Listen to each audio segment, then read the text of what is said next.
Friend, dealer junction में आपका स्वागत है और आज हम बात कर रहे हैं ST/SC एक्ट के बारे में। क्या होता है ST/SC एक्ट? शेड्यूल ट्राइब और शेड्यूल कास्ट के बारे में बना था 1989 में ये एक्ट। ऐसा माना जाता है कि भाई अनुसूचित जातियां और जो जनजाति होती है, कहाँ पे डिफाइन की गई है इनको ST/SC एक्ट के अलावा इनको बताया गया है अनुच्छेदों में। कहाँ से अनुच्छेद? जो संविधान के अंतर्गत हमको मिलते हैं। तो उन पे क्या होता था? अत्याचार वगैरह होता था, उन्हें निम्न कोटि का समझा जाता था। तो ऐसा क्या हुआ, उनका दुरुपयोग किया जाता था, मैला वगैरह उठाने के लिए कहा जाता था, उच्च वर्ग के जो लोग होते थे उनका शोषण करते थे। ऐसी ये सब मानी जाती है बातें, और होता होगा जब ये बातें मानी जाती है। तो ब्रॉड माइंड होकर सुनेंगे, हमको किसी कास्टिज्म में नहीं जाना है। हमको जैसा हमारे एक्ट में दे रखा है, हमको हमारी परीक्षा पास करने के लिए जो अधिनियम में बात लिखी गई है बस उसी को ही पढ़ना है। तो हमारा कोई इंटेंशन नहीं है किसी भी जाति धर्म विशेष में ना किसी भी तरीके का भेदभाव करने का, और ना ही किसी तरीके का दुरुपयोग वगैरह करने का। तो क्या हुआ था, किसी भी तरीके का जो उच्च वर्गों के द्वारा अपमान किया जाता था, शोषण किया जाता था, तो उसके संबंध में क्या हुआ, फिर ये एक्ट आया 1989 में। तो बात करते हैं इस एक्ट के बारे में, क्या क्या पॉइंट्स हो सकते हैं इसके अंतर्गत। देखिए, सबसे पहले हम जब भी किसी एक्ट को स्टार्ट करते हैं तो हम उसकी एक इंडेक्स तैयार कर लेते हैं। भाई इंडेक्स क्यों तैयार करते हैं? इंडेक्स तैयार करने से क्या होता है, हमको एक्ट में भी मिलती है। जब भी हम कोई एक्ट पढ़ते हैं तो हमको स्टार्टिंग में मिलती है। क्यों मिलती है इंडेक्स? इंडेक्स इसलिए मिलती है कि भाई जिससे कि हमको पता चल जाए कि भाई उस एक्ट में, उस अधिनियम में हमको क्या क्या बता रखा है, कौन कौन से प्रोविज़न हैं, कौन से चैप्टर में कवर हो रहे हैं और कौन से सेक्शंस के अंतर्गत आ रहे हैं। तो देखिए, सबसे पहला वाला चैप्टर क्या बात करता है, प्रारंभिक यानी कि प्रीलिमिनरी की। प्रीलिमिनरी क्या बोलता है? प्रीलिमिनरी कवर करता है 1 से लेके 2 सेक्शन तक, 1 से लेके 2 सेक्शन तक की बात करता है। सेकंड चैप्टर आ जाता है हमारा अत्याचार का अपराध, ऑफेंस ऑफ एट्रोसिटीज। क्या होते हैं? सेक्शन 3 से लेके 9 तक में हमको बताए गए हैं। निष्कासन की बात की गई है, एक्सटेंडमेंट की बात की गई है 10 से लेके 13 तक। जो चैप्टर 4 आता है वो बात करता है स्पेशल कोर्ट और एक्सक्लूसिव स्पेशल कोर्ट की। 14 से लेके 15 तक की बात करता है। और एक अकेला सेक्शन लेके बैठा है चैप्टर 4A, जो बताता है पीड़ित और साक्षी के अधिकार कौन से होते हैं, राइट्स कौन से होते हैं, किस किस के, विक्टिम्स एंड विटनेसेस के। 15A सेक्शन में कवर हो जाता है और 4A चैप्टर आता है। अब बात करते हैं चैप्टर 5 की, प्रेक्रिजन। क्या होता है प्रेक्रिजन? प्रेक्रिजन कहते हैं मिसलिनियस प्रोविजन को। 16 से लेके 23 में दे रखे हैं, 16 से लेके 23 तक। जो कहीं पे भी कुछ नहीं होगा वो यहाँ पे आ जाएगा, और दे रखी है एक शेड्यूल। ठीक है, बात करते हैं सबसे पहले वाले सेक्शन से। लेकिन सेक्शन पे बात करने से पहले हम लोग बात करेंगे महत्वपूर्ण बिंदु की, कि भाई इस चैप्टर में हमको महत्वपूर्ण बिंदु क्या क्या मिल सकते हैं। तो इसका नाम क्या है? अनुसूचित जाति और अनुसूचित जनजाति अत्याचार निवारण अधिनियम 1989, the scheduled caste and the scheduled tribes prevention of atrocities act. कब का है? एक्ट नंबर 33 क्यों लिख रहा है? 33 इसलिए लिख रहा है क्योंकि जब 1989 में ये एक्ट पारित हुआ था तो 33वें नंबर पर, 33 नंबर पर जो एक्ट पारित हुआ था वो यही वाला एक्ट था। ठीक है, कब बना था? 11 सितंबर 1989 इसको ये बना था, और 30 जनवरी 1990 से इसको लागू किया गया था। ठीक है, और 2015 में इसमें अभी रिसेंटली जो अमेंडमेंट हुआ है वो हुआ है 2015 में। चलिए बात करते हैं इसके बारे में, इसका उद्देश्य क्या है, यानी कि ऑब्जेक्ट क्या है इस एक्ट का। तो ST/SC के जो सदस्य होते हैं, जो मेंबर्स होते हैं, उन पर अत्याचार का अपराध करने का निवारण करना, मतलब उनके ऊपर किसी भी तरीके का जो भी अत्याचार वगैरह किया जाता है, जो भी शोषण वगैरह किया जाता है, उसका निवारण करना इस एक्ट का उद्देश्य है। और इस तरीके के जो अपराध होते हैं उनकी ट्रायल के लिए, विचारण के लिए विशेष न्यायालय क्या होते हैं? Special court. अनन्य विशेष न्यायालय क्या होता है? Exclusive special court. इनको बनाया जाता है, यानी इनके लिए बनते हैं ST/SC कोर्ट। जैसे कहते हैं ना, कौन सा मामला किसके अंतर्गत है, तो इनके लिए होते हैं ST/SC के एक्ट होते हैं जो स्पेशल कोर्ट होते हैं। स्पेशल व्यक्ति, स्पेशल लॉ। और ऐसे जो अपराध होते हैं, ऐसे जो ऑफेंस होते हैं, उससे पीड़ित यानी विक्टिम को राहत वगैरह देने के लिए, उसका रिहेबिलिटेशन करने के लिए, पुनर्वास करने के लिए और उसके संबंध में जो कुछ भी विधियां वगैरह होती हैं, जो कुछ भी विषय वगैरह होते हैं, उनके लिए बनाया गया है एसटी और एससी का एक्ट। ठीक है, स्पेशल लॉ होता है इनके लिए। ठीक है, स्पेशल लॉ बनता है एसटी एससी एक्ट के लिए और 11 सितंबर को बना था, 30 जनवरी 1990 को लागू हुआ था और भारत गणराज्य के 40वें वर्ष में संसद के द्वारा इसको अधिनियमित किया गया था। ठीक है, अब आप बोलेंगे इसमें इंपॉर्टेंट बात कौन सी है। सबसे पहली इंपॉर्टेंट बात ये, सेकंड इंपॉर्टेंट बात ये, थर्ड इंपॉर्टेंट बात ये और फोर्थ इंपॉर्टेंट बात ये 4 इंपॉर्टेंट बात हैं इसके अंतर्गत। ठीक है, अब हम बात करते हैं नेक्स्ट पॉइंट की। जैसा कि हम बात करते हैं, सबसे पहला वाला चैप्टर है प्रारंभिक, जिसको कि हम प्रीलिमिनरी कहते हैं, सेक्शन 1 से लेकर 2 तक। सबसे पहले बात करेंगे चैप्टर 1 सेक्शन 1 से लेकर 2। सबसे पहले सेक्शन आ रहा है 1, कहता है संक्षिप्त नाम, विस्तार और प्रारंभ। इसका मतलब हो गया short title, extend and commencement. देखते हैं आप, जब भी हम किसी भी एक्ट को स्टार्ट करते हैं तो उसमें यही बात लिखी हुई रहती है। नाम क्या है इसका, अनुसूचित जाति और जनजाति अत्याचार निवारण अधिनियम 1989, schedule caste and the schedule tribes prevention of atrocities act number 33 1989। विस्तार कहाँ पर है, संपूर्ण भारत पर इसका विस्तार है। कब से है ऐसा संपूर्ण भारत पर विस्तार, 31 अक्टूबर 2019। मोस्टली एग्जाम में पूछा जाता है, लोग कहाँ कंफ्यूज होते हैं पता है आपको, 30 अक्टूबर, 31 अक्टूबर, 30 नवंबर, 31 नवंबर, ऐसे करके कंफ्यूजन आता है और हम कंफ्यूज होते हैं। लेकिन हमको कहाँ पे लगाना है, 31 अक्टूबर पे गोला लगाना है।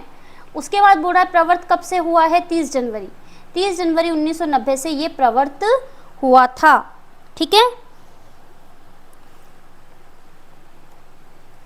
अब बात करते हैं सेकंड नंबर पे परिभाषाएं। देखिए, परिभाषाओं वाले क्लोज को आपको बहुत ध्यान से पढ़ते हुए चलना है, क्योंकि इसमें जो डेफिनेशंस आएंगी ना वो बहुत लंबी डेफिनेशन है, बहुत सारी डेफिनेशंस हैं, ध्यान से सुनते हुए चलना है। सबसे पहले बात करेंगे ए से, हो गया हमारा अत्याचार यानी कि एट्रोसिटी।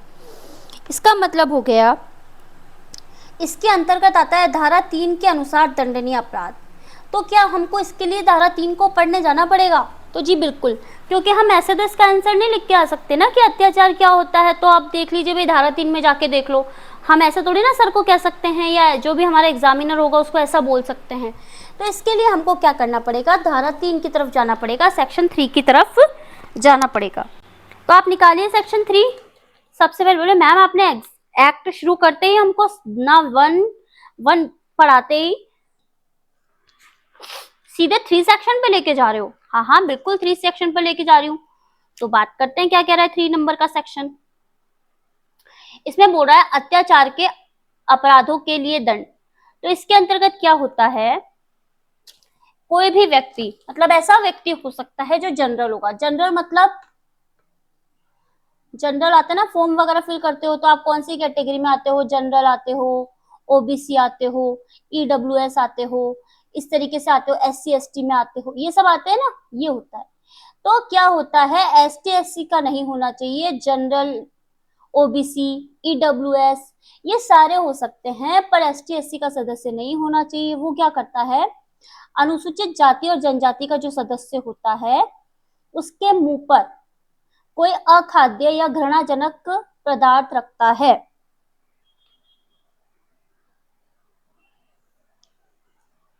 मतलब जो एसटी एससी का मेंबर होता है, सदस्य होता है, उसके मुंह में कोई भी अखाद्य मतलब ऐसा पदार्थ जो खाने योग्य नहीं है, घृणाजनक पदार्थ है।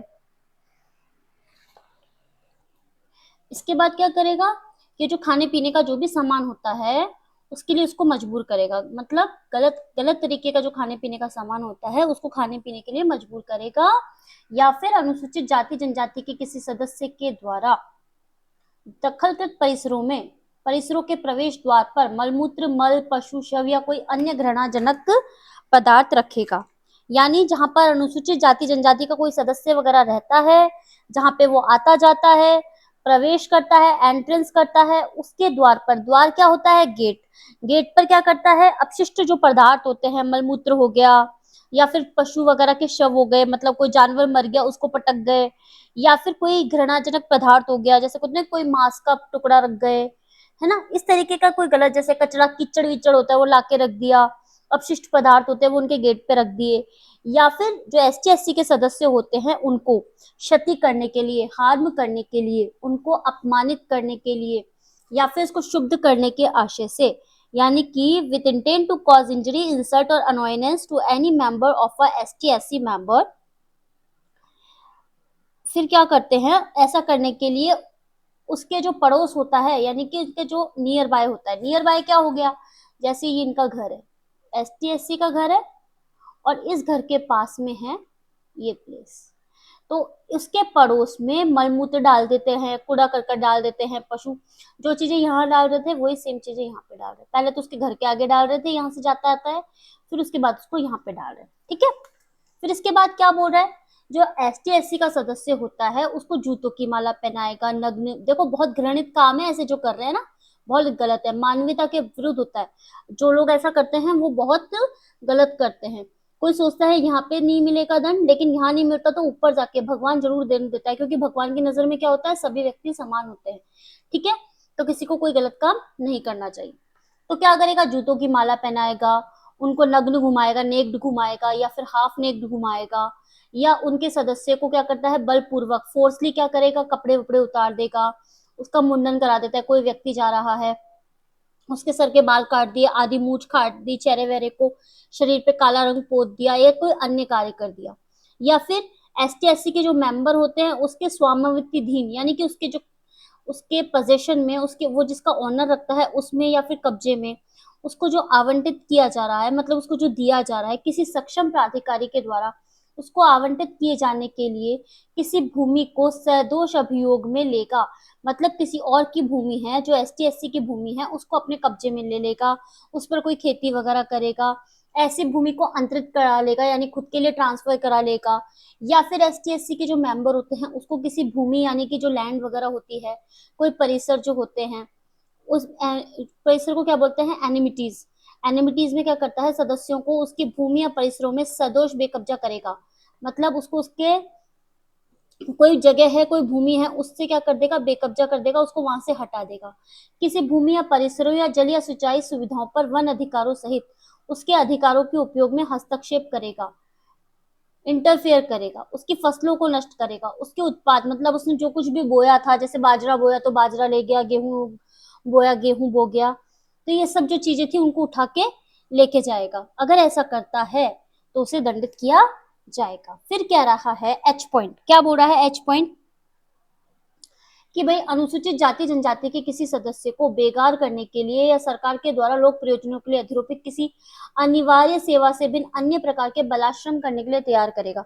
इसका मतलब हो गया बेगार प्रथा, जैसे कि जिसको हटाया गया है उसका क्या करेगा, बेगार प्रथा में शामिल करेगा। कहाँ बेगार प्रथा को बताया गया है, आर्टिकल 23 के लिए जाना पड़ता है इसको। आर्टिकल 23 कहाँ का, कॉन्स्टिट्यूशन का। बोले मैम आप बार बार आर्टिकल क्यों बोल रहे हो। या फिर क्या होगा, जो एसटी एससी के जो मेंबर होते हैं, यानी कि जो सदस्य होते हैं, उनको मानव या पशु शवों की अंतुष्टि या ले जाने या कब्रों को खोदने के लिए विवश करेगा।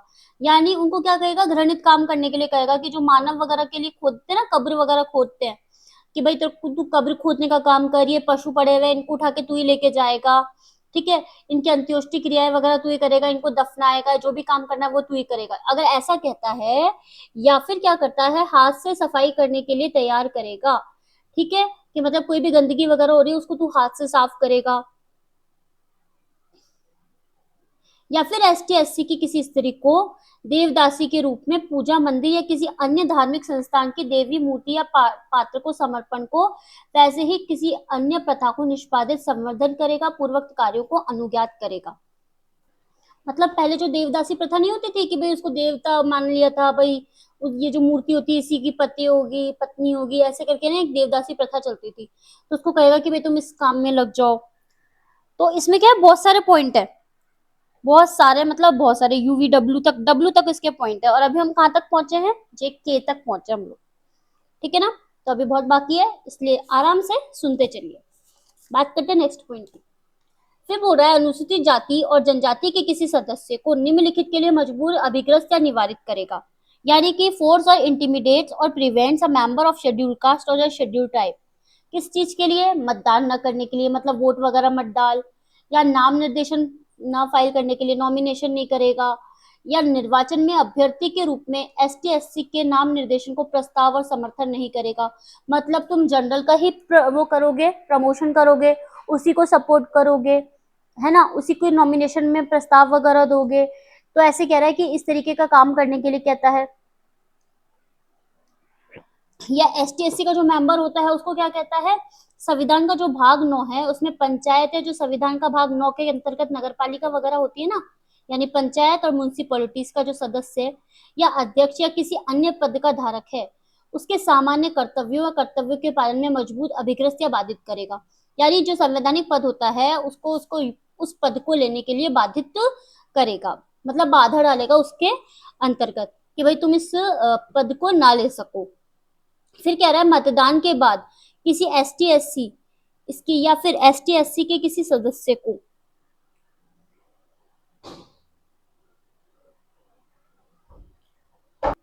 मतदान के बाद, यानी जो वोटिंग वगैरह हो जाएगी ना उसके बाद, जो एसटी एससी होता है यानी एसटी एससी के किसी सदस्य को उपहति, उपहति क्या होती है? हमारी हर्ट। कहाँ पढ़ के आए थे हम लोग? आईपीसी के अंतर्गत पढ़ के आए थे, है ना। गौरवपति हमने कहाँ पढ़ी थी? ये भी हमने आईपीसी में पढ़ी थी, ग्रीवियस हर्ट। या फिर असॉल्ट करेगा यानी कि हमला करेगा, है ना, या फिर सामाजिक या आर्थिक बहिष्कार करेगा, सोशली इकोनॉमिकली उसको क्या करेगा?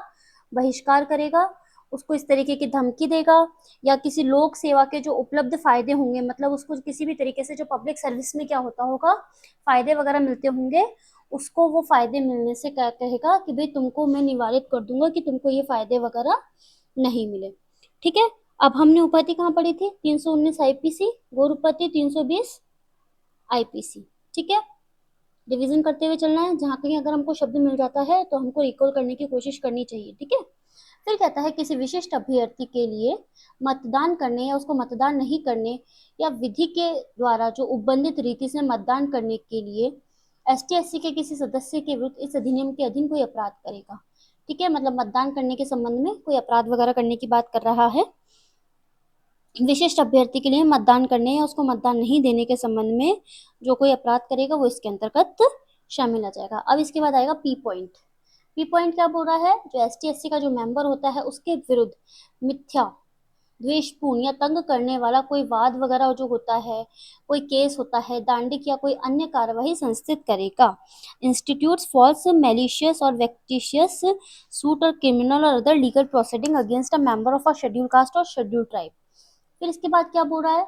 किसी लोक सेवक को यानी कि पब्लिक सर्वेंट को मिथ्या या तुच्छ सूचना देना, मतलब ऐसी सूचना जो गलत है या फिर कोई छोटी सी सूचना है जिससे ऐसा लोक सेवक क्या करेगा? पब्लिक सर्वेंट अपनी विधिपूर्ण शक्ति का प्रयोग एसटी एससी को, एसटी एससी का जो कोई मेंबर वगैरह होगा उसको क्षति करने के लिए, उसको अनॉयनस करने के लिए करेगा। फिर कह रहा है आर आर कह रहा है किसी एसटी एससी के सदस्य को अपमानित करना, अभित्रस्त करना।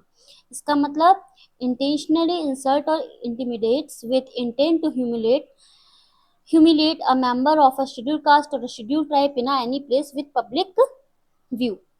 इसके बाद क्या बोल रहा है? लोक दृष्टि में आने वाले किसी स्थान पर जाति के नाम पर एसटी एससी के किसी सदस्य को गाली देना। ठीक है, जो मोस्टली यूज किया जाता है ना कि भाई एसटी एससी का सदस्य गाली बोल दी, तो ये वाला सदस्य, इस वाला जो पॉइंट होता है ना, इसका लोग अधिकतर यूज करते हैं। फिर कहता है एसटी एससी किसी किसी सदस्य के द्वारा सामान्य तथा धार्मिक माने जाने वाली या अति श्रद्धा से ज्ञात किसी वस्तु को नष्ट करेगा या हानि। मान लीजिए किसी देवी की मूर्ति है, उसको वो लोग बहुत अच्छा मानते हैं एसटी एससी के मेंबर्स, तो वो जो मेंबर्स उसको अच्छा मान रहे हैं, उसकी पूजा कर रहे हैं, उसको अपवित्र करेगा, नष्ट करेगा या फिर उसकी हानि करेगा। तो अगर इस तरीके का काम करेगा तो वो भी इसके अंतर्गत आ जाएगा। इसके बाद बोल रहा है यू क्या कह रहा है? एसटी एससी के किसी सदस्य के विरुद्ध शत्रुता, घृणा और वैमनस्य की भावना करना, या फिर किसी लिखित या मौखिक शब्दों से क्या करना? चिन्हों के द्वारा उसकी अभिवृद्धि करना या अभिवृद्धि करने का प्रयत्न करना। ठीक है, इसका मतलब हो गया by words either written or spoken or by signs by visible representation or otherwise promotes or attempt to promote feeling of enmity, hatred or ill will against member of the scheduled caste or scheduled tribes। ठीक है, ये you हो गया। अब we की बात करेंगे। We बोल रहा है कि अति श्रद्धा माने जाने वाले किसी दिवंगत व्यक्ति का या फिर लिखित या मौखिक शब्दों द्वारा किसी अन्य साधन के द्वारा अनादर करना।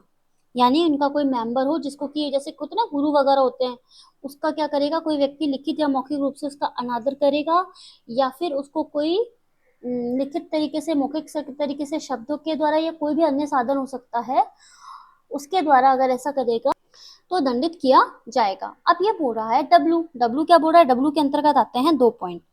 क्या बोल रहा है डब्लू, डब्लू ऐसे बोल रहा है कि भाई एस टी एस सी की किसी स्त्री को साक्ष्य, मतलब जो उनकी वुमेन होती है उनको जानते हुए स्पर्श करेगा कि वह एस टी एस सी की मेंबर है, यानी वह एस टी एस सी की मेंबर है, उसको चला के वैसे टच करेगा, जबकि स्पर्श करना एक ऐसा कार्य है लैंगिक प्रकृति का, प्राप्तिकर्ता की सहमति के बिना किया गया है। इसका मतलब क्या होगा, उसके जो एस टी एस सी की महिला है उसको बिना उसकी परमिशन के टच करेगा, उसके बारे में ये जानते हुए कि वो एस टी एस सी की मेंबर है, लैंगिक प्रकृति के शब्दों तथा अंग विक्षेपों का उपयोग करेगा। इसके थ्रू क्या हो गया, उसके ऊपर कोई लैंगिक हमला वगैरह करेगा, ये मान लो आप, लैंगिक हमला करेगा किसी महिला के ऊपर। इसके बाद क्या बोल रहा है, परंतु एस टी एस सी की कोई स्त्री जो लैंगिक प्रकृति के किसी कार्य में शारीरिक अवरोध नहीं करती, केवल इस तथ्य के कारण कि लैंगिक क्रियाकलाप में सहमति के रूप में नहीं माना जाएगा। मतलब अगर वो किसी तरीके का विरोध नहीं कर रही तो इसका मतलब ये नहीं है कि उसने सहमति दे दी है, परंतु यह है कि स्त्री का लैंगिक इतिहास अपराधी के साथ लैंगिक इतिहास सहित सहमति विवक्षित नहीं करता या अपराध को कम नहीं करता। ये नहीं बोला जाएगा कि वो जो लेडीज थी वो पहले से उसके संग सेक्सुअली क्या थी, इन्वॉल्व थी, और मतलब रेगुलरली उसके संग सेक्सुअली इन्वॉल्व थी, तो ये नहीं माना जाएगा कि भाई उस दिन, मतलब उस दिन उसने उसके संग रेप कमिट किया, किसी तरीके का लैंगिक हमला किया, सेक्सुअली इंटीमेट हुआ तो वो उसकी सहमति से हुआ, हो सकता है उस दिन उसकी सहमति ना हो, तो ये अगर उसके संग रेगुलरली ऐसा कर रहा है तो इसका मतलब उसकी अपराध की प्रकृति को कम नहीं करेगी। फिर एक्स बोल रहा है, एक्स क्या बोल रहा है, एक्स ऐसे बोल रहा है, एस टी एस सी के सदस्य के द्वारा सामान्यतः उपयोग किए जाने वाले किसी जल स्रोत, जलाशय आदि को, मतलब कि वो जहाँ से जल का उपयोग करते हैं पीने के लिए, अपने यूज के लिए, जो है उसको दूषित करना या गंदा करना, या इस तरीके से उसका यूज करवा देना कि वो पीने के लिए कम उपयोग में हो जाए। या फिर एस टी एस सी के किसी सदस्य को लोक समागम के किसी स्थान से गुजरने के किसी रूढ़िजन्य अधिकार से इनकार करेगा, मतलब जहां से उनके गुजरने का अधिकार है उनको कहेगा कि आप वहां पर नहीं गुजर सकते हो, वहां से जा नहीं सकते हो। ऐसे सदस्य को लोक समागम के ऐसे स्थान का उपयोग करने या उस पर पहुंच रखने का अधिकार हो, मतलब उसको जहां से गुजरने का अधिकार हो, जहां पे उसको प्राधिकार प्राप्त हो, उसको अधिकार को उपयोग नहीं करने दे। फिर कह रहा है एस टी एस सी के किसी सदस्य को कोई गृह, ग्राम या निवास या अन्य स्थान छोड़ने के लिए मजबूर करेगा, मतलब इस तरीके से उसके संग व्यवहार किया कि उसको वो स्थान छोड़ के जाना पड़ा, परंतु इस खंड की कोई बात किसी कार्यवाही को लागू नहीं होगी। अब आप क्या सोचते हैं, ये यहीं पे खत्म हो गया? ऐसा नहीं है, ये अभी आगे और कारवा चलेगा, लंबा कारवा है इसके संबंध में। अब आ जाता है जेड पॉइंट।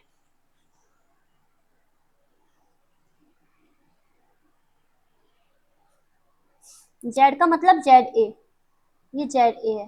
क्या बोल रहा है जेड ए, कि एस टी एस सी के किसी सदस्य को निम्नलिखित के संबंध में किसी रीति से बाधित या निवारित करेगा। कौन कौन सी चीजें हो सकती है ये, किसी क्षेत्र के सम्मिलित संपत्ति, संसाधनों का या अन्य व्यक्तियों के साथ समान रूप से कब्रिस्तान, शमशान भूमि का उपयोग करना, मतलब कि वो इस, मतलब उनके संग इस तरीके का बिहेव करेगा कि भाई वो क्या कर सके, यानी जो एस टी एस सी के सदस्य होते हैं उनको निम्न रीति से, मतलब जो नीचे प्रोसेस दिया गया है उस रीति से बाधित करना या फिर उसको निवारित करना, प्रिवेंट करना। तो क्या क्या बता रहा है इसके अंतर्गत, कि कोई भी, मतलब किसी क्षेत्र के सम्मिलित संपत्ति, संसाधनों, मतलब ऐसा क्षेत्र है जहां पर सभी लोग उस कब्रिस्तान का यूज कर रहे हैं, पानी का, तालाब का, कुएं का, बावड़ी का, इन सब का, झरनों आदि का यूज कर रहे हैं, या फिर कोई स्नान घाट है, कोई सार्वजनिक परिवहन का है, उसको उस चीज को उपयोग करने के लिए बाधित करेगा। या फिर साइकिल,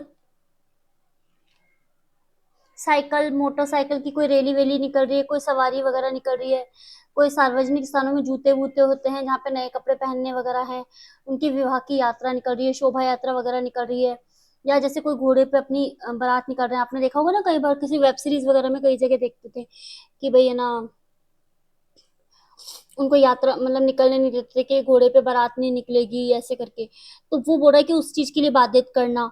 या फिर जनता या समान धर्म के अन्य व्यक्तियों के लिए खुले किसी पूजा स्थान में प्रविष्ट करना, मतलब कोई स्थान है जहां पर मतलब क्या होता है, सभी लोग जाते हैं, दर्शन वर्शन करते हैं, उनको उसके लिए रोकना। जाटरस करके कोई वो होता है, क्या चीज, कोई मतलब जैसे होता है ना रिचुअल वगैरह, वैसा होता है कुछ। जाटरस करके, जाटरस सहित किसी धार्मिक सामाजिक सांस्कृतिक शोभा यात्रा में भाग लेना या उसको निकालना, इसके लिए क्या कर रहा है, प्रिवेंट वगैरह कर रहा है। कोई एजुकेशन इंस्टीट्यूट है, हॉस्पिटल है, औषधालय है, जहाँ प्राथमिक सुरक्षा के कोई केंद्र वेंद्र है, या फिर कोई दुकान, लोक मनोरंजन के कोई स्थान वगैरह हैं जो जनता के लिए खुले हुए हैं, उनके सार्वजनिक उपयोग के लिए जो वस्तुएं वगैरह रही गई उनको उपयोग के लिए बाधित करना, कोई व्यवसाय वगैरह करने में उनको बाधा डालना। ठीक है। या फिर क्या आएगा, जादू टोने से रिलेटेड बात आएगी कि एसटी एससी के किसी सदस्य को शारीरिक हानि पहुंचाना, कोई जादू टोना वगैरह करना, उसको कहना कि भाई डायन, आपने देखा होगा ना, उसको डायन कहते हैं कई बार किसी स्त्री को, उसको नग्न अवस्था में पूरी जगह पे घुमाते हैं कि इसके अंदर तो डायन आ गई। फिर कह रहा है एसटी एससी के किसी व्यक्ति या कुटुंब के उसके किसी समूह का बहिष्कार करना, कहता है ना, तुमने ये काम कर दिया, अब तुम्हें जाति से बहिष्कृत कर दिया जाएगा, तुम्हें उस कुएं का पानी नहीं पीने दिया जाएगा, पूरे गांव के लोग तुमसे बात नहीं करेंगे, ऐसे देखे ना आपने, कई मूवीज के अंतर्गत आते हैं। तो इस तरीके की उसको धमकी वमकी देना। तो जो कोई इस तरीके का काम करेगा उसे दंड दिया जाएगा, कितना, जो 6 मास से कम का नहीं होगा। 5 साल होना चाहिए यहाँ पे। 5 मास लिख दिया इन्होंने, लेकिन ये 5 साल है। 5 साल इसके लिए अधिकतम होगा और कम से कम 6 मास का होगा। यानी कि मिनिमम होगा 6 साल, 6 महीने, और 6 6 मास तो हो गया मिनिमम, और 5 साल हो गया अधिकतम, मैक्सिमम। ठीक है। क्या होगा, कारावास और जुर्माना। फिर सेकंड पॉइंट आ रहा है कि कोई भी व्यक्ति जो एसटी एससी का सदस्य नहीं है, यानी कि जनरल ओबीसी वगैरह है, मिथ्या साक्ष्य देगा या गढ़ेगा एसटी एससी के सदस्य को मृत्यु दंड से दंडनीय कराने के लिए, मतलब कि उस व्यक्ति को डेथ से पनिश कराने के लिए, या फिर एलआई या फिर जुर्माने से दंडित कराने के लिए, यदि एसटी एसटी के किसी निर्दोष सदस्य को मिथ्या साक्ष्य गढ़ने के फलस्वरूप, मतलब इस तरीके का गलत साक्ष्य दिया कि वो व्यक्ति जो है वो मिथ्या साक्ष्य के लिए दंडित कराया गया है ना, और उसके फलस्वरूप उसको फांसी दे दी जाती है, तो वो व्यक्ति जो मिथ्या साक्ष्य देगा वो मृत्यु दंड से ही दंडनीय होगा। अगर उसको डेथ कारित करवा दी तो जिसने उसको डेथ कारित करवाई है उस व्यक्ति को भी डेथ ही दी जाएगी। फिर बोल रहा है मिथ्या साक्ष्य देगा गड़ेगा, एसटी एससी के किसी सदस्य को मृत्यु से दंडनीय नहीं, मतलब डेथ से दंडनीय नहीं करवा रहा, लेकिन 7 वर्ष या उससे अधिक के कारावास से दंडित करवाने के लिए दोषित किया जाता है, यानी कि 7 वर्ष से अधिक के कारावास से उसको दंडित करवाता है। तो जो ऐसे करवाएगा उसे 6 मास से कम नहीं और 7 वर्ष, यानी कि कम से कम 6 महीने और अधिकतम 7 वर्ष या उससे अधिक के कारावास से दंडित किया जाएगा। यहाँ पे डेथ पनिशमेंट नहीं है। डेथ पनिशमेंट क्यों नहीं है, क्योंकि डेथ पनिशमेंट इस वाले पोर्शन में है। ठीक है, आया समझ में। अब इसके बाद बोल रहा है ये मिथ्या साक्ष्य देगा या गड़ेगा, ये तो हमने पढ़ ही लिया। अब देखते हैं थर्ड पॉइंट, कह रहा है अग्नि या किसी विस्फोटक पदार्थ के द्वारा दृष्टि, यानी जो कोई अग्नि या किसी विस्फोटक पदार्थ के द्वारा दृष्टि करेगा जिससे कि किसी एसटी एससी के सदस्य को नुकसान हो जाता है, तो कम से कम 6 मास का कारावास और अधिकतम 7 वर्ष के कारावास से दंडित किया जाएगा। अग्नि या विस्फोटक पदार्थ के द्वारा दृष्टि, दृष्टि क्या होती है, मिसचीफ होती है, हम आईपीसी में खूब पढ़ के आए हैं। ठीक है।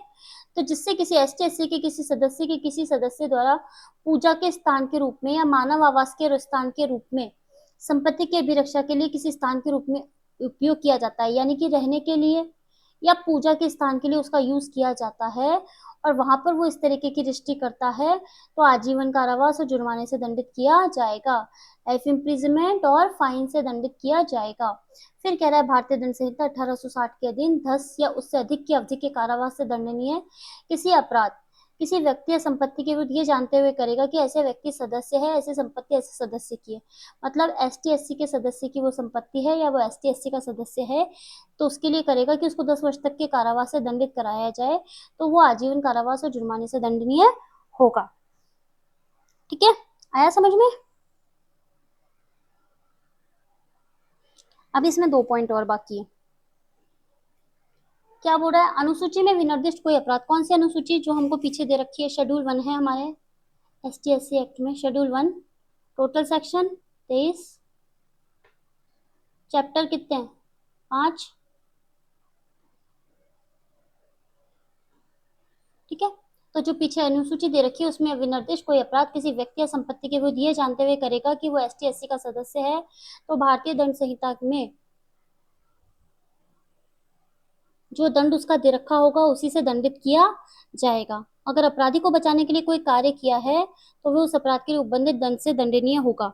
मतलब जिस किसी ने ऐसा कोई अपराध किया है जो एसटी एससी के विरुद्ध हो, उस व्यक्ति को अपराध से बचाने के लिए अगर कोई काम किया है तो वो उस अपराध के लिए दंडित किया जाएगा कि जो उस अपराधी ने वो कार्य किया हो। फिर कह रहा है अगर लोक सेवक कोई अपराध करेगा,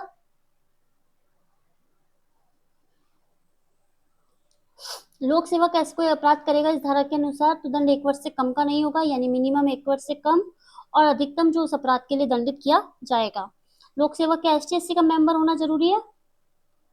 ऐसा कोई जरूरी नहीं है, एसटी एससी का मेंबर हो भी सकता है और नहीं भी हो सकता। ठीक है।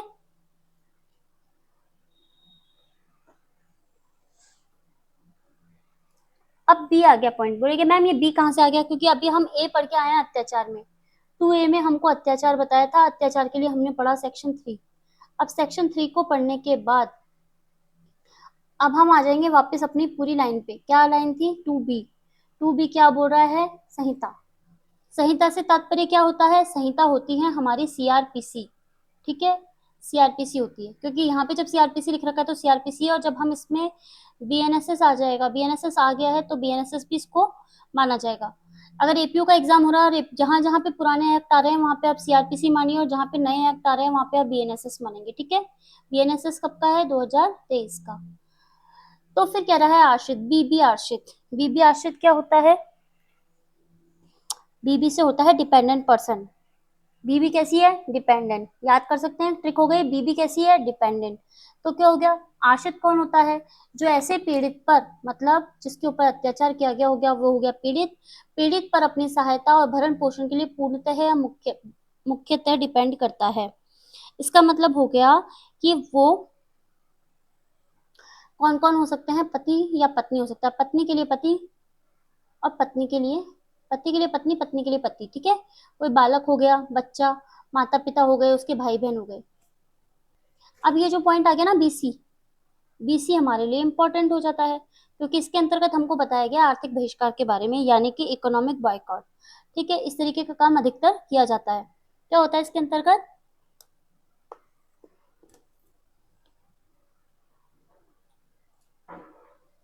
अन्य व्यक्ति से भाड़े पर से संबंधित संव्यवहार करने या कारोबार करने से इनकार करना। मतलब एसटी एससी के साथ किसी भी तरीका का कारोबार वगैरह करने के लिए मना कर देना। अवसरों का प्रत्याख्यान करना। प्रत्याख्यान करना क्या होता है? मतलब डिनाई कर देना, मना करना। इसमें सेवाओं तक पहुंचने के लिए, प्रतिफल के लिए, सेवा प्रदान करने के लिए, सुविधाजन्य अवसर, मतलब किसी तरीके का कॉन्ट्रैक्ट वगैरह कर रहे हैं तो उस चीज के लिए मना कर देना। कोई इसको प्रॉफिट वगैरह मिल रहा है तो उस चीज के लिए मना कर देना। ऐसे निबंधनों पर कोई बात करने से इनकार करना जिन पर कोई बात कारावास के सामान्य अनुक्रम में सामान्यतः की जाएगी। कारोबार है, कारावास नहीं, कारोबार।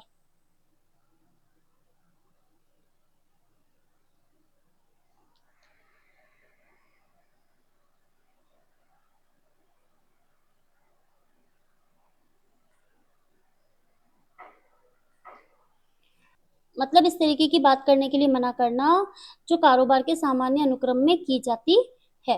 फिर कह रहा है ऐसे वृत्ति या कारोबार के संबंधों से प्रतिव्रत करना। मतलब जो ये होते हैं ना, व्यवसाय वगैरह करते हैं, वृत्तिक तरीके के कोई काम करते हैं, बिजनेस रिलेशन वगैरह होते हैं, वो करने के लिए मना करना जो किसी अन्य व्यक्ति से रखे जाए। मतलब अगर किसी एसटी एससी के मेंबर के साथ इस तरीके का कोई रिलेशन रखा जाता है, बिजनेस रिलेशन वगैरह रखा जाता है, तो उसके लिए उसको मना कर देना। ठीक है। अब ये आता है हमारा अनन्य विशेष न्यायालय। अब ये अनन्य विशेष न्यायालय क्या होता है? तो अपराधों को अनन्य रूप से विचारण करने के लिए, यानी एक्सक्लूसिवली स्पेशल कोर्ट होता है जो जो ऑफेंसेस वगैरह होते हैं उनके लिए एक्सक्लूसिवली ऑफेंस को ट्राई करने के लिए, विचारण करने के लिए, ट्रायल वगैरह करने के लिए बना होता है। कहाँ पे बताया गया है हमको? इसी एक्ट का, S C S T act का जो 14 सेक्शन है, S C S T act का 14 का 1 है, उसके अंतर्गत हमको बताया गया है। कौन क्या करता है इसके अंतर्गत, तो हम क्या करेंगे, जैसे इसने यहाँ पे हमको 14 बता दिया तो 14 को हम यहीं के यहीं पढ़ के चलेंगे, पीछे का वेट नहीं करेंगे कि पीछे में क्या आएगा। तो क्या है कि राज्य सरकार यानी कि जो स्टेट गवर्नमेंट होती है, शीघ्र विचारण के लिए यानी जल्दी ट्रायल करने के लिए हाईकोर्ट के मुख्य न्यायमूर्ति यानी जो हाईकोर्ट होता है उसके चीफ जस्टिस के माध्यम से उसकी सहमति से राजपत्र में एक अधिसूचना जारी यानी गजट में नोटिफिकेशन जारी करके एक या अधिक जिलों के लिए, मतलब ना केवल एक डिस्ट्रिक्ट के लिए बल्कि कई डिस्ट्रिक्ट के लिए एक अनन्य विशेष न्यायालय स्थापित करेगी। ठीक है, इंपॉर्टेंट क्वेश्चन हो जाता है हमारे लिए, एक्सक्लूसिव स्पेशल कोर्ट। ठीक है, याद रखेंगे, बीडी में याद रख लीजिएगा इसको, बीडी क्या है, बीडी कैसी है, स्पेशल, वो भी कैसी, एक्सक्लूसिव। ठीक है, फिर बीई में देखा है हमको वन अधिकार, फॉरेस्ट राइट्स क्या होता है, अनुसूचित जनजाति और अन्य परंपरागत वन निवासी जो अधिनियम होता है उसकी जो धारा 1 के अंतर्गत बताया गया है वही होता है ये वन अधिकार, वहां पे हमको। फिर बीएफ क्या होता है, बीएफ क्या होता है, ये वो वाला बीएफ नहीं है जो लड़के लड़की बोलते हैं बीएफ जीएफ, वो नहीं है ये, ठीक है ना। बीएफ क्या बोल रहा है, हाथ से मैला उठाने वाले कर्मी, देखिए इतना गंदा भी नहीं होता है बीएफ, हाथ से मैला उठाने वाला कर्मी कौन होता है, तो हाथ से मैला उठाने वाले कर्मियों के नियोजन का प्रतिषेध करना और उसका पुनर्वास अधिनियम 2013 के 216 में जो परिभाषित है उसकी बात की गई है। केवल यहाँ पे समझाने के लिए बताया गया है बीएफ को, इसका किसी तरीके से किसी से कोई संबंध नहीं है, केवल याद कराने के इंटेंशन से कहा गया है कि बीएफ यानी हाथ से मैला उठाने वाला व्यक्ति। फिर आता है बीजी, बीजी क्या होती है, लोक सेवक कैसा होता है, बीजी, तो ठीक है बीजी लोक सेवक, तो हम इसको आईपीसी में कहाँ पढ़ते हैं 21 के अंतर्गत, तो लोक सेवक का, बीजी लोक सेवक का वही अर्थ है जो कि सेक्शन 21 में है, लोक सेवक। ठीक है, कितने पॉइंट है वहां पे, 12 पॉइंट है, याद रखना इस बात को। अन्य व्यक्ति जो सेंट्रल गवर्नमेंट स्टेट गवर्नमेंट के अधीन पद है उसके अधीन कोई कार्य करता है वो भी इसके अंतर्गत आता है।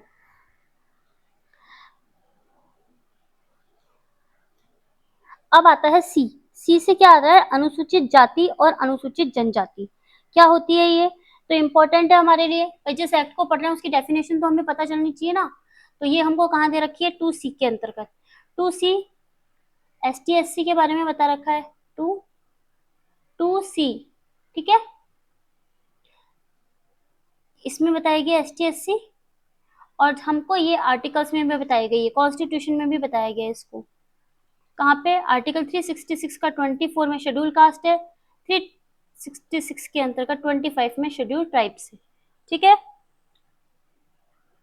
फिर बताया गया है स्पेशल कोर्ट, स्पेशल कोर्ट कहाँ पे आता है, सेक्शन 14 में विशेष न्यायालय के रूप में दिया गया है, और 14 क में क्या दिया गया है, 14 क में एक्सक्लूसिव स्पेशल कोर्ट, अभी पढ़ के आए थे ना हम लोग, और कहाँ पे पढ़ा था इसको, सेक्शन कौन सा है इसका, अनन्य विशेष न्यायालय का, बीडी, तो आप ऐसे याद कर लो, एक्सक्लूसिव स्पेशल कोर्ट ने बीडीपी, ठीक है, इससे कीवर्ड निकल सकता है इसका, ठीक है ना।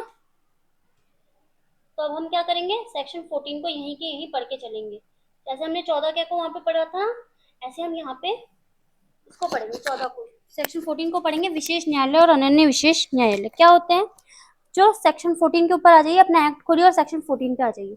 ऐसे बोल रहा है कि सेक्शन 14 स्पेशल कोर्ट और एक्सक्लूसिव स्पेशल कोर्ट की बात कर रहा है, तो जो सबसे पहला पॉइंट आता है वो ये बोल रहा है कि स्टेट गवर्नमेंट क्या करेगी, शीघ्र मामलों के निपटारण के लिए हाई कोर्ट के चीफ जस्टिस की सहमति से एक डिस्ट्रिक्ट के लिए या फिर एक से अधिक डिस्ट्रिक्ट के लिए एक अनन्य विशेष न्यायालय स्थापित करेगी, यह भी हम पढ़ के आए थे, और राजपत्र में अधिसूचना के द्वारा ऐसा करेगी, यानी गजट नोटिफिकेशन के द्वारा ऐसा किया जाएगा। लेकिन जिन जिलों में कम मामले अभिलिखित हैं, मतलब बहुत ज्यादा मामले नहीं है, कम मामले अभिलिखित हैं, तो वहां स्टेट गवर्नमेंट हाईकोर्ट के चीफ जस्टिस की सहमति से राजपत्र में अधिसूचना के द्वारा या गजट नोटिफिकेशन के द्वारा सेशन न्यायालय को, देखिए ये जो पॉइंट है ना ये हमारे लिए बहुत इंपॉर्टेंट है कि किसको किया जाता है, ऑप्शन आ जाते हैं जैसे न्यायिक मजिस्ट्रेट जेएम, ठीक है, यहाँ फिर आ जाता है सेशन कोर्ट, एग्जीक्यूटिव मजिस्ट्रेट, या फिर आ जाता है कोई और व्यक्ति, तो इसका मतलब हो गया सेशन जो कोर्ट होता है उसी को स्पेशल कोर्ट घोषित किया जाता है इस अधिनियम के अधीन मामलों का विचारण करने के लिए। तो यहाँ पे स्पेशल कोर्ट कौन हो गया? स्पेशल कोर्ट हो गया सेशन कोर्ट। ठीक है, क्वेश्चन बन जाता है हमारे लिए इंपॉर्टेंट। अब इसके बाद बात करते हैं कि इस तरह के न्यायालय को इस अधिनियम में सीधे अपराध का संज्ञान लेने की शक्ति होती है, मतलब वो डायरेक्ट कॉग्निजेंस ले सकता है। ठीक है, फिर सेकंड पॉइंट कह रहा है राज्य सरकार पर्याप्त संख्या में ऐसे न्यायालयों की स्थापित ना करेगी, मतलब एसटी एससी एक्ट के लिए जितने स्पेशल कोर्ट्स की स्थापना करनी है उतने ही वो करेगी। और न्यायालय ये प्रयास करेगा, ये ट्राई करेगा कि जहां तक संभव हो मामला 2 माह के भीतर निपटाया जा सके, मतलब उसको सॉल्व किया जा सके। इंपॉर्टेंट क्वेश्चन हो जाता है हमारे लिए। देखिए मैं क्या कर रही हूँ, आपको साथ के साथ इंपॉर्टेंट क्वेश्चन बताती जा रही हूँ, जो प्री में आएंगे और जो मेन में आएंगे वो भी मैं बताती जाऊंगी। ठीक है, फिर थर्ड पॉइंट कह रहा है स्पेशल कोर्ट प्रत्येक ट्रायल में कार्यवाही दिन प्रतिदिन जारी रखेगा। ऐसे नहीं कि आज की डेट दे दी, कल की गई, परसों गई, 2 महीने बाद डेट आ रही है 6 तारीख की, ऐसे नहीं करेगा। दिन प्रतिदिन ट्रायल में कार्यवाही जो विचारण चलेगा उसमें डे बाय डे क्या रहेगी, प्रोसीडिंग जारी रहेगी जब तक सभी उपस्थित साक्ष्यों की परीक्षा ना हो जाए, मतलब जब तक सभी विटनेसेस का एग्जामिनेशन नहीं हो जाएगा तब तक जो कार्रवाइयां होगी वो दिन प्रतिदिन चलेगी, और जब तक कोई विशेष कारण ना हो उसको आगे नहीं बढ़ाया जाएगा। परंतु जब विचारण यानी कि ट्रायल एसटी एससी के एक्ट से अपराध से संबंधित है, आरोप पत्र फाइल करने की तारीख से 2 मास की अवधि के भीतर पूरा किया जाएगा, मतलब 2 माह में सारी कार्रवाइयों को पूरा करने का प्रयास किया जाएगा। अब देखिए बोला विशेष लोक अभियोजक, जो कि अभी हम पढ़ के आए थे। ठीक है, विशेष लोक अभियोजक स्पेशल पीपी कहाँ पे पढ़ा था हमने, बताएंगे आप लोग, थोड़ा सोचिए कि कहाँ पे हमने इसको पढ़ा था। विशेष लोक अभियोजक के पॉइंट को हमने कहाँ पढ़ा था? हमने कहा था ना बीडीपी, किसने? एक्सक्लूसिव स्पेशल कोर्ट ने, बी और डी, और विशेष न्यायालय 2C। ठीक है, ऐसे क्या करेंगे आप, सेक्शन रिकॉल करते हुए चलेंगे। ठीक है, अब हम बात करें, सॉरी एक मिनट रुकिए, विशेष लोक अभियोजक की बात कर रहे हैं, मैंने आपको यहाँ पे एक्सक्लूसिव स्पेशल कोर्ट बता दिया, जो कि कहाँ पे दे रखा है, 14K में और बीडी में। ठीक है ना, कोई ना, इसके संग हमारा ये वाला रिवीजन भी हो गया। कोई चीज अगर हमको एक्स्ट्रा मिल रही है तो कोई गलत नहीं है। बीडी में क्या पिया, बीडी किसने पी? एक्सक्लूसिव स्पेशल कोर्ट ने बीडी पी। ठीक है, और 14A में आता है। ठीक है, हो गया समझ में? चलिए आते हैं हम विशेष लोक अभियोजक की तरफ, जो कि है स्पेशल पीपी। ठीक है ना, ये एक्चुअली ये भी स्पेशल है, वो एक्सक्लूसिव भी स्पेशल है, तो स्पेशल स्पेशल ने हमको थोड़ा कंफ्यूज कर दिया। अब कह रहा है विशेष लोक अभियोजक कौन होगा? जो 15 में विनिर्दिष्ट लोक अभियोजक है, यानी कि जिसको की बताया गया है सेक्शन 15 के अंतर्गत एसपीपी यानी स्पेशल पब्लिक प्रोसिक्यूटर। तो विशेष लोक अभियोजक और अनन्य लोक अभियोजक यानी कि स्पेशल पीपी और एक्सक्लूसिव पीपी। ठीक है, तो क्या कह रहा है, स्टेट गवर्नमेंट प्रत्येक स्पेशल कोर्ट के लिए राजपत्र में नोटिफिकेशन के द्वारा एक लोक अभियोजक यानी कि पीपी या फिर ऐसे अधिवक्ता यानी कि एक ऐसा एडवोकेट जिसे कम से कम 7 वर्ष का विधि व्यवसाय हो, मतलब 7 वर्ष उसकी प्रैक्टिस को हो गए हों विधि व्यवसाय करते हुए, उस न्यायालय में मामले का संचालन करने के लिए स्पेशल पीपी अपॉइंट करेगी। तो ये हो गया हमारे लिए वेरी इंपॉर्टेंट क्वेश्चन, क्योंकि अगर आप एपीयू का एग्जाम देने जाओगे ना तो वहां पे तो ये जरूर पूछेंगे। ठीक है, तो इसको तो बिल्कुल भी स्किप नहीं करना है। अब आगे बढ़ेंगे। सेक्शन 15 प्रत्येक अनन्य विशेष न्यायालय के लिए, यानी कि वो था स्पेशल जगह के लिए, ये है एक्सक्लूसिव स्पेशल प्लेस के लिए। क्या? एक राजपत्र में अधिसूचना के द्वारा स्पेशल पीपी अपॉइंट करेगा किसी ऐसे अधिवक्ता को जिसको 7 वर्ष तक अधिवक्ता के रूप में विधि व्यवसाय हो, न्यायालयों के मामलों के संचालन के लिए एक अनन्य लोक अभियोजक के रूप में नियुक्त कर सकेगा। ठीक है,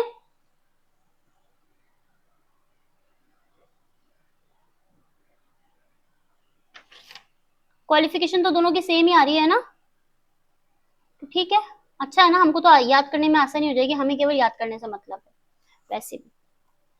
चलिए अब आते हैं ईए में। ईए क्या बोलता है? ईए बोलता है अनुसूची। अनुसूची क्या होती है? वही अनुसूची जो हमको पीछे दी गई है। कौन से पीछे? एसटी एससी एक्ट के पीछे की साइड हमको एक शेड्यूल दे रखी है, ये उसकी बात कर रहा है।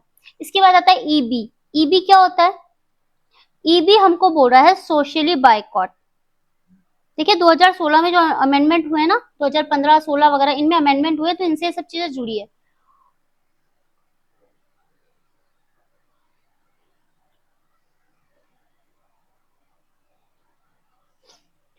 फिर आता है ईबी। ईबी कहता है सामाजिक बहिष्कार। सामाजिक बहिष्कार क्या होता है?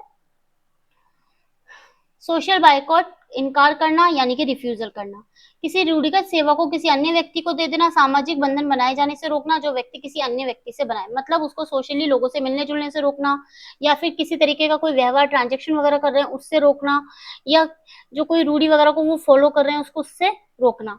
फिर इसी कहता है पीड़ित। पीड़ित कौन होता है, ये हमारे लिए इंपॉर्टेंट हो जाता है। पीड़ित कौन होता है? एक ऐसा व्यक्ति आता है, 2(1) में SC ST एक्ट की परिभाषा में आता है, ठीक है। SC ST एक्ट में किसी अपराध के होने के फलस्वरूप शारीरिक रूप से यानी बॉडीली, मेंटली, इमोशनली, मनोवैज्ञानिक रूप से या धन्य हानि को यानी कि उसको मनी लॉस हुआ है वहन या अनुभव करता है, या फिर उसके नातेदार, उसके विधिक वारिस या विधिक संरक्षक वगैरह होते हैं, वो भी इस तरीके का क्या करते हैं, हानि वगैरह को वहन करते हैं। अच्छा बताइए, ST SC को कौन घोषित करता है? ये क्वेश्चन बनता है यहाँ पे कि ST SC का सदस्य कौन घोषित करता है? तो राष्ट्रपति के द्वारा घोषित किया जाता है, और अगर सेंट्रल की बात आती है जब, और अगर राज्य की बात आती है तो राज्यपाल घोषित करता है, ठीक है। एक क्वेश्चन बन जाता है कभी कभी, अगर आप थोड़ा गहरे क्वेश्चन को पढ़ेंगे तो ये आ जाएगा।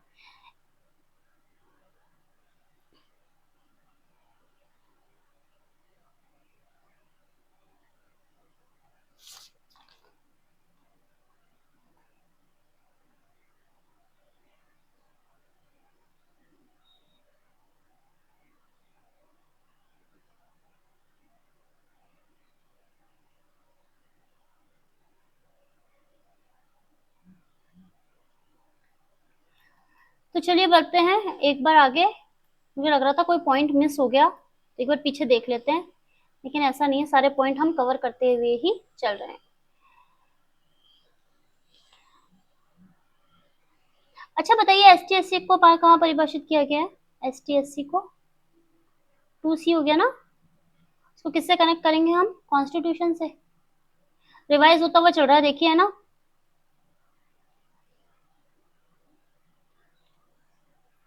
अच्छा ये बताइए, अगर ये जो होता है SC की लिस्ट में किसी व्यक्ति को अगर हटाना या जोड़ना है तो वो कौन कर सकता है? SC वगैरह के जो होते हैं इनकी जो लिस्ट होती है, SC वगैरह की जो लिस्ट होती है, अगर इसमें किसी व्यक्ति को शामिल करना हो तो कौन करता है? संसद करती है, लॉ बनाकर।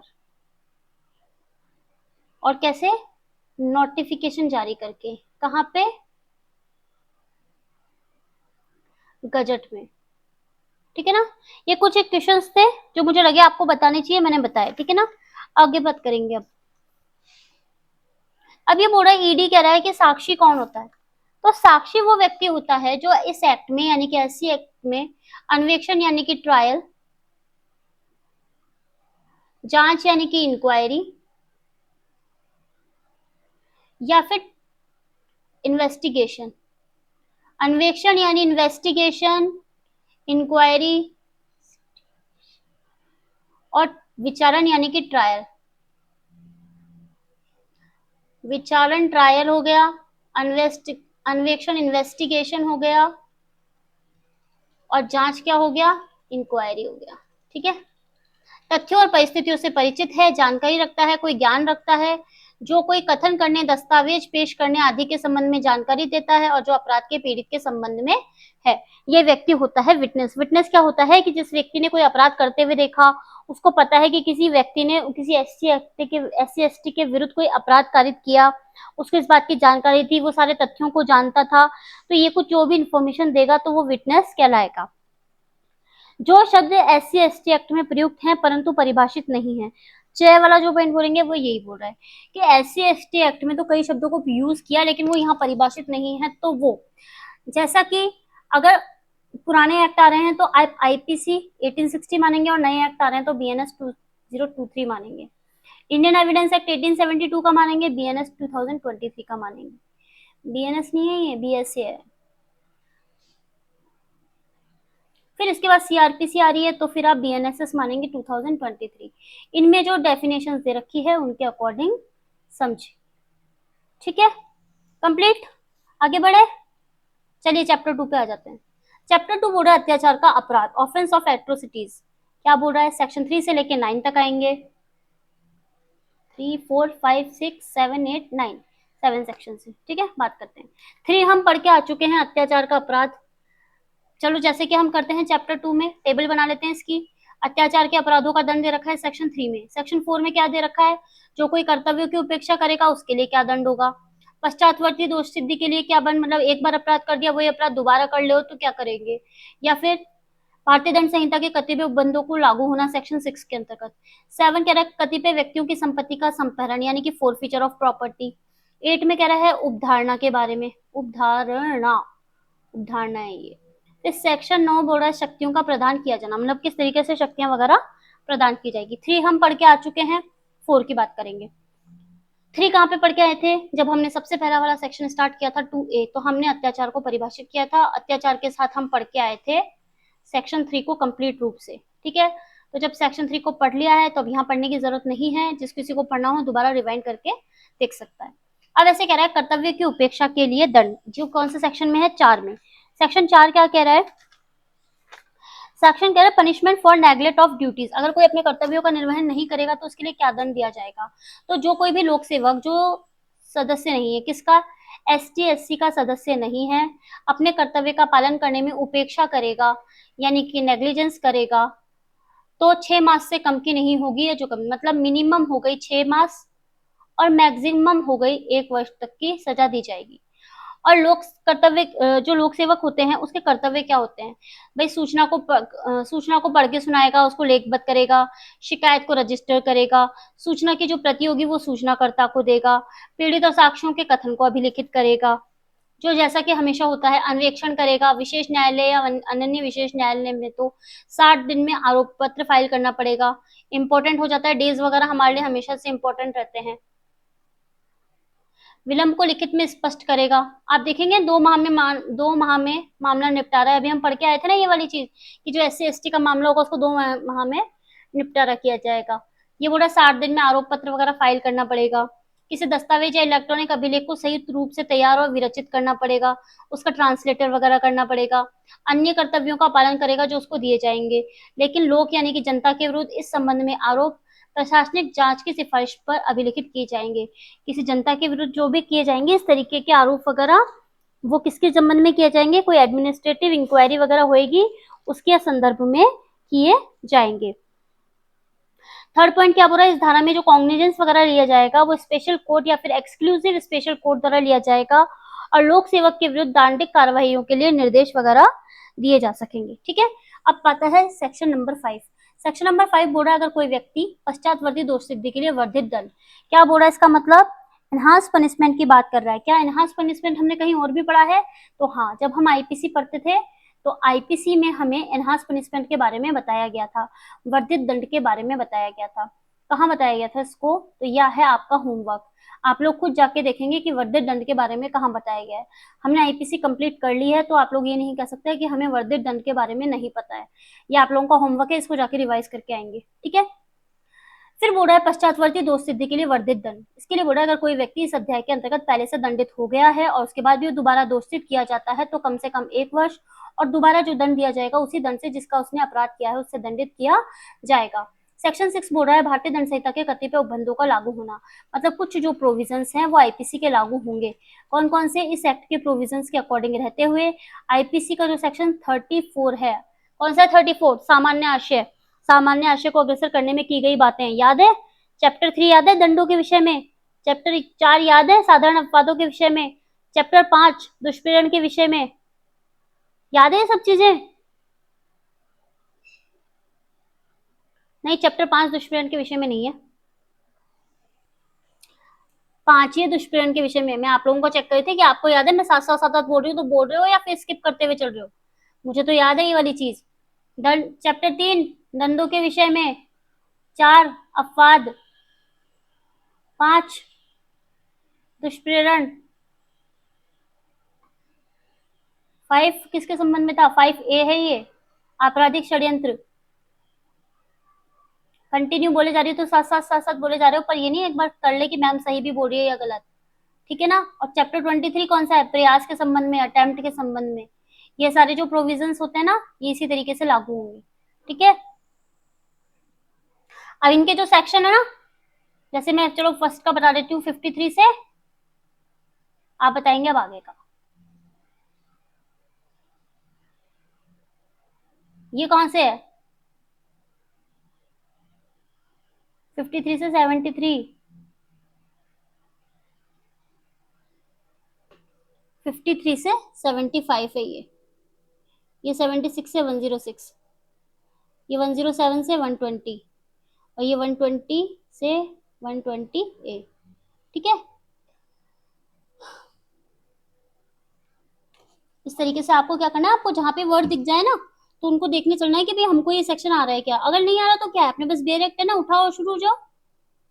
फिर 5 आ रहा है वाली, ये तो हो गया हमारा 5, तो हमने कर लिया था। ये क्या आ गया,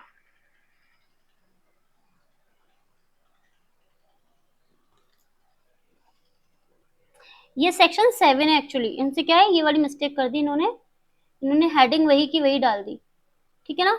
इनको कंप्लेन करनी पड़ेगी कि भाई हाँ, आप हमारी टाइपिंग में बहुत मिस्टेक कर रहे हो, ठीक है ना। तो इस चलो कोई बात नहीं, हमारे पास क्या है, पेन वेन है, सब कुछ है अवेलेबल, तो हम खुद ही लिख लेंगे। कतिपय व्यक्तियों की संपत्तियों का संपहरण, संपहरण क्या होता है, फोरफीचर, जप्ती।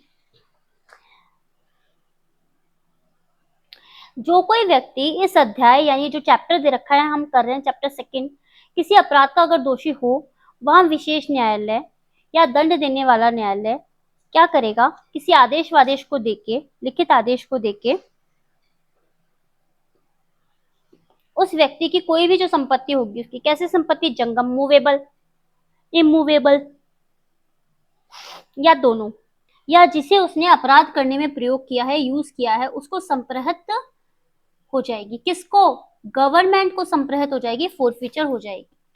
और जो SC/ST एक्ट में अक्यूज्ड है, अभियुक्त है, वहां उसका ट्रायल करने वाला कोर्ट यानी कि विचारण न्यायालय ऑर्डर दे देगा कि उसकी सभी अकेली संपत्ति जो मूवेबल हो, इमूवेबल हो, या फिर बोथ हो, दोनों, विचारण के दौरान कुर्क की जाएगी, यानी कि उसका कर दिया जाएगा अटैचमेंट।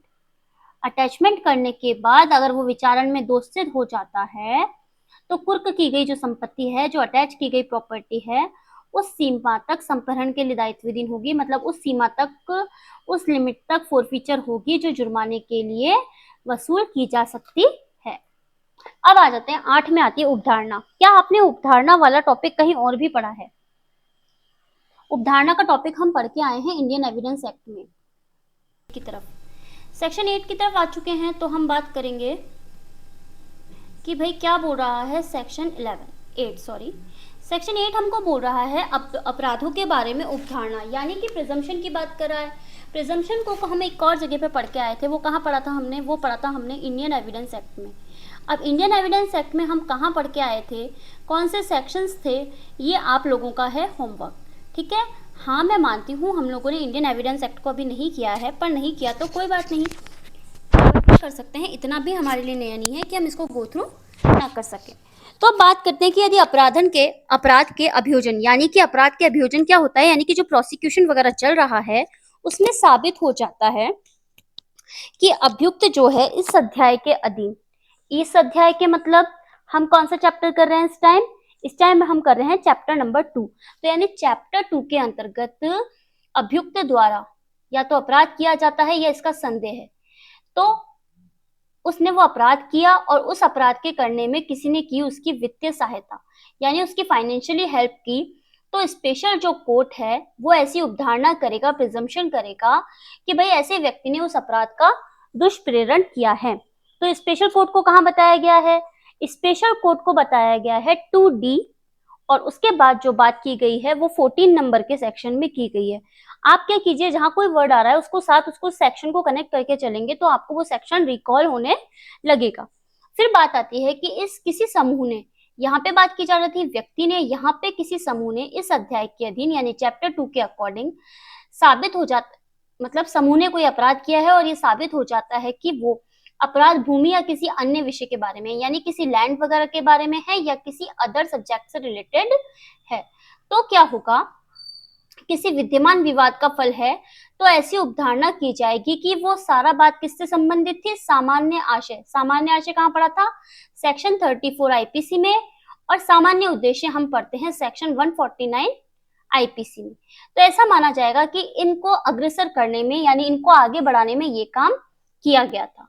ठीक है, और फिर इसके बाद थर्ड पॉइंट आता है इसका कि अभियुक्त पीड़ित या उसके कुटुंब का व्यक्तिगत ज्ञान रखता था, मतलब उसको पता था पर्सनली कि वो व्यक्ति क्या है, एसटी एससी का है।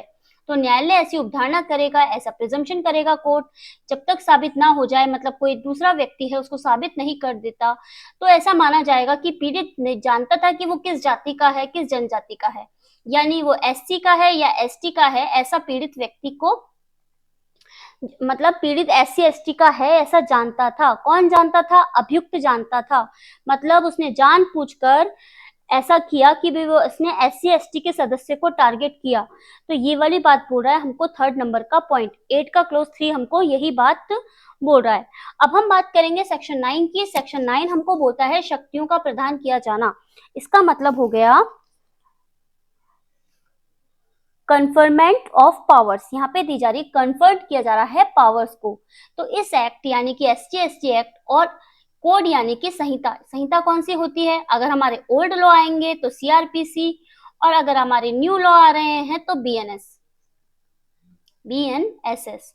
तो इस एक्ट कोड में किसी बात के होते हुए अगर स्टेट गवर्नमेंट आवश्यक समझे तो किसी अपराध के निवारण के लिए यानी अपराध को सॉल्व करने के लिए, निपटने के लिए, किसी मामले या वर्ग या समूह के लिए, किसी जिले, जिले यानी कि डिस्ट्रिक्ट, या फिर उसके पार्ट के लिए किसी अधिकारी को यानी ऑफिसर को राजपत्र में अधिसूचना के द्वारा यानी कि गजट नोटिफिकेशन के द्वारा इस जिले भाग में संहिता के अधीन यानी सीआरपीसी के अकॉर्डिंग पुलिस अधिकारी के द्वारा जो शक्तियां वगैरह प्रयोग किया जाएगी ऐसे मामले या वर्गों के लिए, विशेष रूप से कोई गिरफ्तारी करने के लिए, कोई इन्वेस्टिगेशन करने के लिए या अभियोजन वगैरह करने के लिए, प्रोसिक्यूशन वगैरह करने के लिए उसको पावर दे सकती है।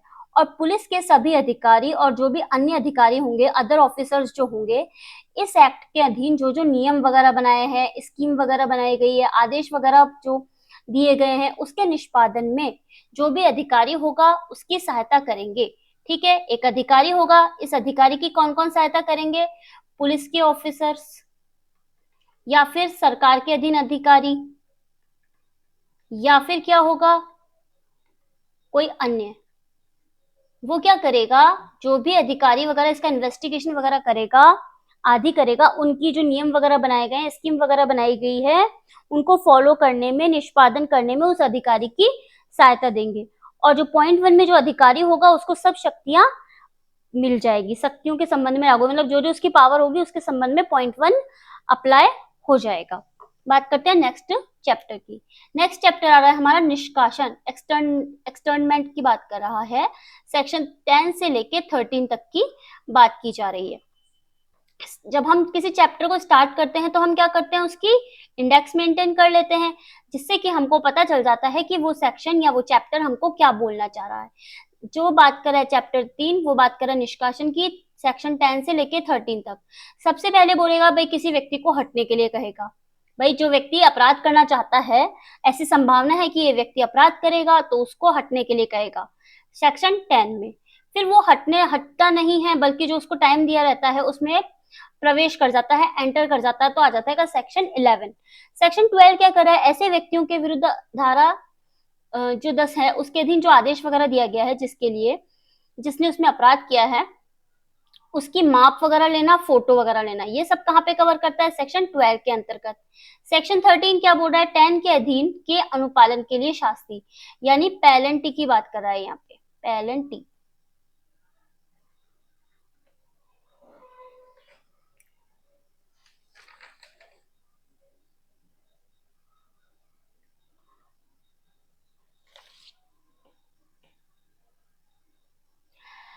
चलिए देखें इस सेक्शन को क्या बोल रहा है सेक्शन 10।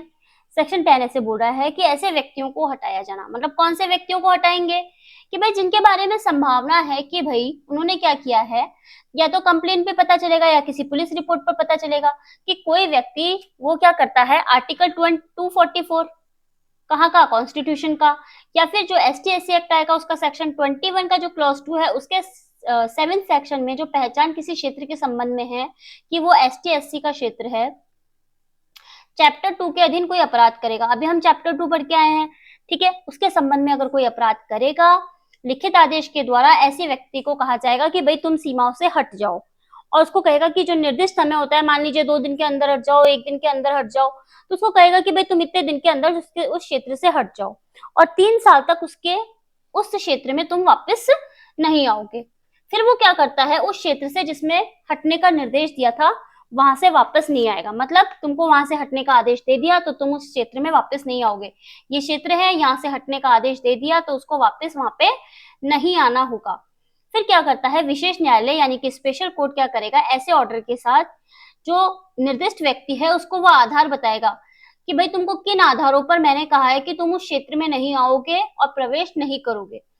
तो वो ऐसे बोल रहा है कि विशेष न्यायालय उस व्यक्ति द्वारा जिसके विरुद्ध एक ऐसा आदेश किया गया है उसकी ओर से किसी अन्य व्यक्ति द्वारा आदेश की तारीख से 30 दिन के अंतर्गत अभ्यावेदनों पर ऐसे कारणों से जो लेखबद्ध किए जाएंगे आदेश को समाप्त कर सकता है और बदल सकता है। मतलब अगर विशेष कोर्ट को लगे तो वो कारण अभिलिखित करते हुए क्या करेगा, उस ऑर्डर को समाप्त भी कर सकता है और चेंज भी कर सकता है। फिर बात आती है सेक्शन 11 की। सेक्शन 11 बात कर रहा है कि किसी व्यक्ति द्वारा संबंधित क्षेत्र से हटने में असफल होने पर, मतलब उसको हटने के लिए कहा और वो फिर भी नहीं हटा, और उसमें प्रवेश करने पर, एंटर करने पर क्या प्रोसेस फॉलो होगा। तो ऐसे कह रहा है कि भाई जिसको 10 के अंतर्गत हटने का निर्देश दिया परंतु वो हटा नहीं, तो हटने के बाद विशेष न्यायालय की लिखित अनुज्ञा के बिना उस क्षेत्र में आदेश में दिए गए अवधि के भीतर प्रवेश करता है। मान लो उसको कहा गया कि 3 साल तक तू नहीं आएगा और फिर भी वो 3 साल के अंतर्गत इस क्षेत्र के अंतर्गत आता है तो न्यायालय उसको अरेस्ट कर सकता है, क्योंकि न्यायालय ने तो उसको कहा था ना कि भाई तुम निकल जाओ, यहाँ से निकल गया, फिर भी उसको गिरफ्तार कर सकेगा, जहां न्यायालय बताए वहां पुलिस अभिरक्षा में रखवा सकेगा, ठीक है। और अगर उसको न्यायालय को लगेगा तो पुलिस अभिरक्षा में रखेगा और नहीं तो उसको वहां से हटवा सकेगा। फिर विशेष न्यायालय लिखित आदेश के द्वारा उसको निश्चित अवधि के लिए उस क्षेत्र में शर्तों के अधीन वापस लौटने का आदेश दे सकता है। मतलब अगर कोर्ट को लगे कि आवश्यक है कि वो उस क्षेत्र में प्रवेश करे तो वो शर्तें वगैरह लगाएगा और कहेगा कि ठीक है तुम इन शर्तों के अधीन रहते हुए तुम वहां पे आ जाओगे। फिर न्यायालय चाहेगा कि वो शर्तों का सही तरीके से पालन करे, मतलब जो जो प्रोसेस उसको दे रखा है, जो शर्तें बता रखी है कि तुम उस क्षेत्र में नहीं जाओगे, उस घर के बाहर नहीं जाओगे, उसकी तरफ देखोगे भी नहीं, ठीक है। तो जो जो वो बताएगा शर्तें उनका पूरा पालन करेगा और प्रतिभू सहित या रहित क्या करेगा, बॉन्ड देगा, निष्पादित करेगा। क्या चीज, बंध पत्र निष्पादित करेगा, ठीक है। फिर इसके बाद क्या करेगा,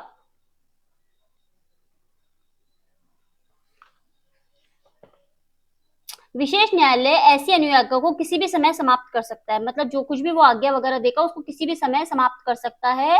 जो व्यक्ति उस क्षेत्र से वापस आएगा वो विनिर्दिष्ट अवधि तक वहां रहेगा, मतलब जो जो जितनी अवधि वो बताएगा वो वहां तक रहेगा, और अवधि बीत जाने पर वो चला जाएगा। मान लो शर्तों के अधीन उसको कहा कि भाई तुम 2 महीने के लिए वहां पे आ जाओ, इस क्षेत्र में आ जाओ 2 महीने के लिए, फिर 2 महीने के बाद वो वहां से चला जाएगा शर्तों के अधीन रहते हुए और नई आज्ञा के बिना वहां प्रवेश नहीं करेगा। अगर उसको दोबारा यहाँ पे आना है तो इसको लेनी पड़ेगी न्यू परमिशन, ठीक है। न्यू परमिशन के बिना वो वापस आ नहीं सकता। यदि व्यक्ति शर्तों का पालन करने में असफल रहता है, मान लो वो व्यक्ति जो आया है वो शर्तें पालन नहीं करता, हटने के बाद भी अनुज्ञा के बिना प्रवेश नहीं, अनुज्ञा के बिना प्रवेश करेगा, तो व्यक्ति उसको क्या करेगा, गिरफ्तार कर सकेगा। कौन सा व्यक्ति, पुलिस अधिकारी, किसकी आज्ञा पर, विशेष न्यायालय की आज्ञा पर, और पुलिस अभिरक्षा भी हटवा सकेगा, ठीक है।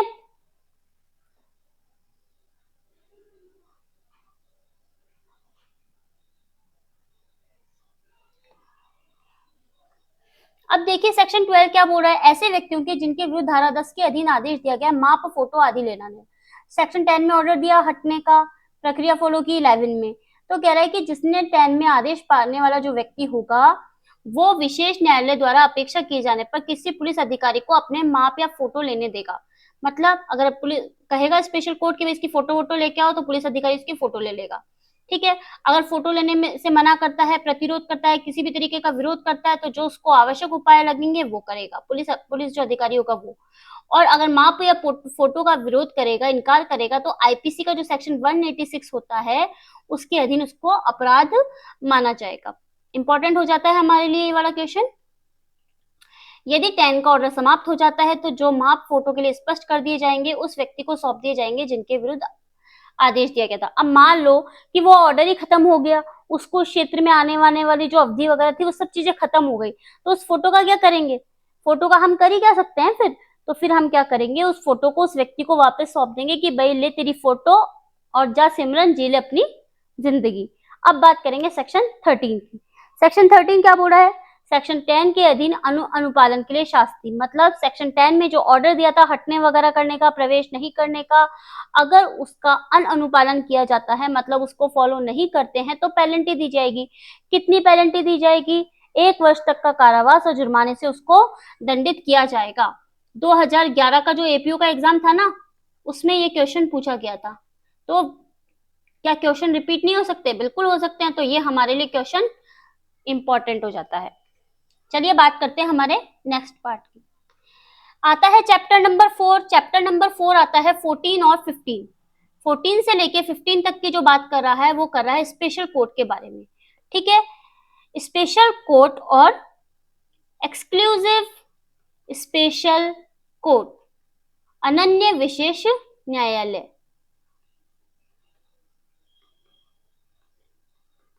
बात करें इनकी तो देखिए क्या बोल रहे हैं ये लोग। सबसे पहले हम बात करेंगे जो सेक्शन नंबर 14 की है। सेक्शन नंबर 14 क्या बात कर रहा है? विशेष न्यायालय। विशेष न्यायालय को क्या हमने पढ़ लिया है? तो बिल्कुल, जब हमने 2D पढ़ा था तो हमने पढ़ लिया है विशेष न्यायालय। अब हमने क्या अनन्य विशेष न्यायालय पढ़ लिया है?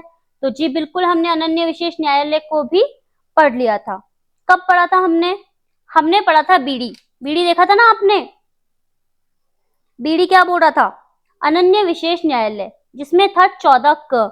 14 के क्या बात कर रहा था? 14 क में तो अपील आ जाएगी। 14 के अंतर्गत ही हमको बताया गया था। 14 क नहीं है, वो 14 एक है।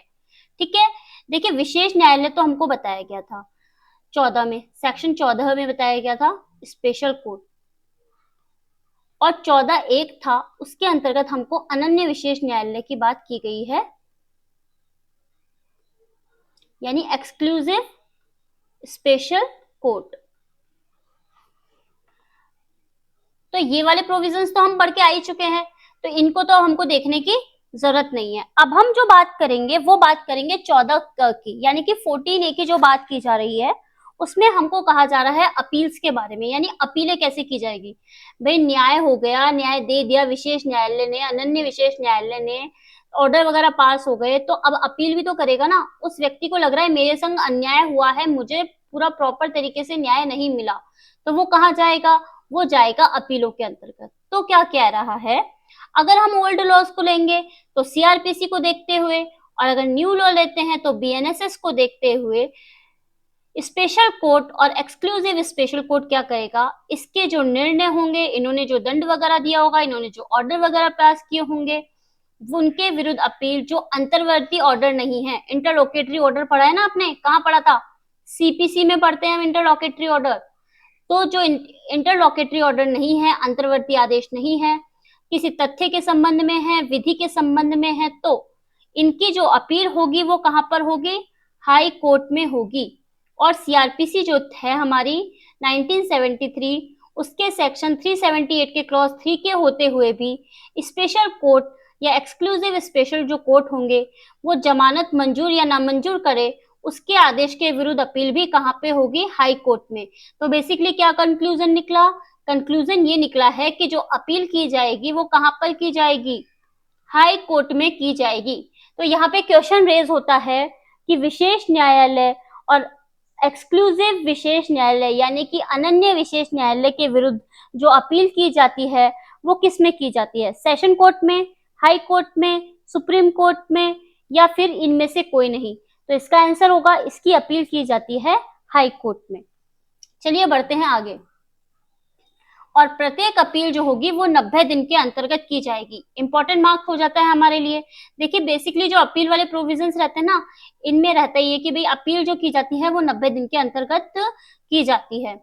और कब से दी जाती है? जब निर्णय दिया हो, दंडादेश दिया हो, कोई ऑर्डर पास किया हो, तब से। परंतु 90 दिन के बाद कोई भी अपील ग्रहण नहीं की जाएगी, मतलब किसी भी अपील को स्वीकार नहीं किया जाएगा। परंतु यदि पर्याप्त कारण हो, व्यक्ति बोल दे कि भाई मेरे पास बिल्कुल उचित कारण है कि मेरी अपील को ग्रहण किया ही जाना चाहिए, तो 180 दिन मिलेंगे उसको। उसको 180 दिन के अंतर्गत अपील करनी होगी। परंतु अगर अपील नहीं करता है तो फिर इसके बाद उसको एक्सेप्ट नहीं किया जाएगा। और जो प्रत्येक अपील होगी, मतलब एवरी जो अपील्स होंगी, उनका जो सॉल्यूशन होगा, निपटारा होगा, वो अपील ग्रहण करने से 3 मास के अंतर्गत होगा। ठीक है, पूरे मामले का निपटारा 2 महीने के अंतर्गत होगा और 3 मास के अंतर्गत होगा अपील का निपटारा। चलिए अब हम बात करेंगे विशेष लोक अभियोजक यानी कि स्पेशल पीपी और अनन्य विशेष लोक अभियोजक, जिसको कि हम बोलते हैं एक्सक्लूसिव स्पेशल पीपी।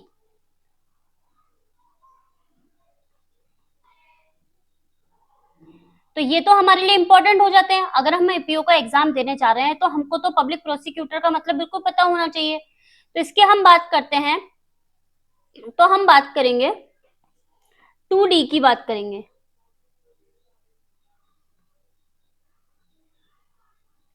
ठीक है,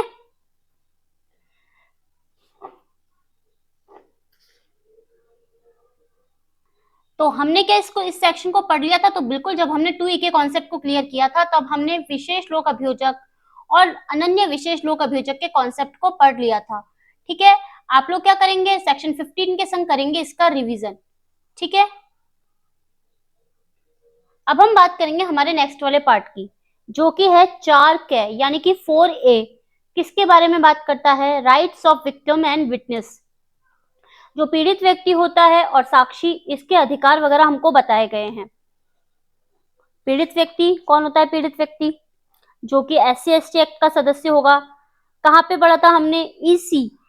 ईसी जो पॉइंट पढ़ा था हमने, तो हमने पीड़ित को देखा क्या था कि आखिर ये व्यक्ति जो होता है पीड़ित कौन होता है। और साक्षी को कहाँ पे देखा था हमने? ईडी में हमने देखा था साक्षी को कि आखिर ये साक्षी कौन होता है, विटनेस कौन होता है। तो जो व्यक्ति तथ्यों से परिचित होता है, फैक्ट्स को जानता है, वो व्यक्ति होता है साक्षी। ठीक है, बात करते हैं सेक्शन 15 क के बारे में। देखिए कौन कौन से अधिकार होते हैं जो पीड़ित और साक्षी को मिलते हैं। तो सबसे पहले आता है कि राज्य का कर्तव्य और उत्तरदायित्व होता है। Rights of victim and witnesses के अंतर्गत सबसे पहले जो रिस्पॉन्सिबिलिटी होती है, ड्यूटी होती है, वो होती है स्टेट की।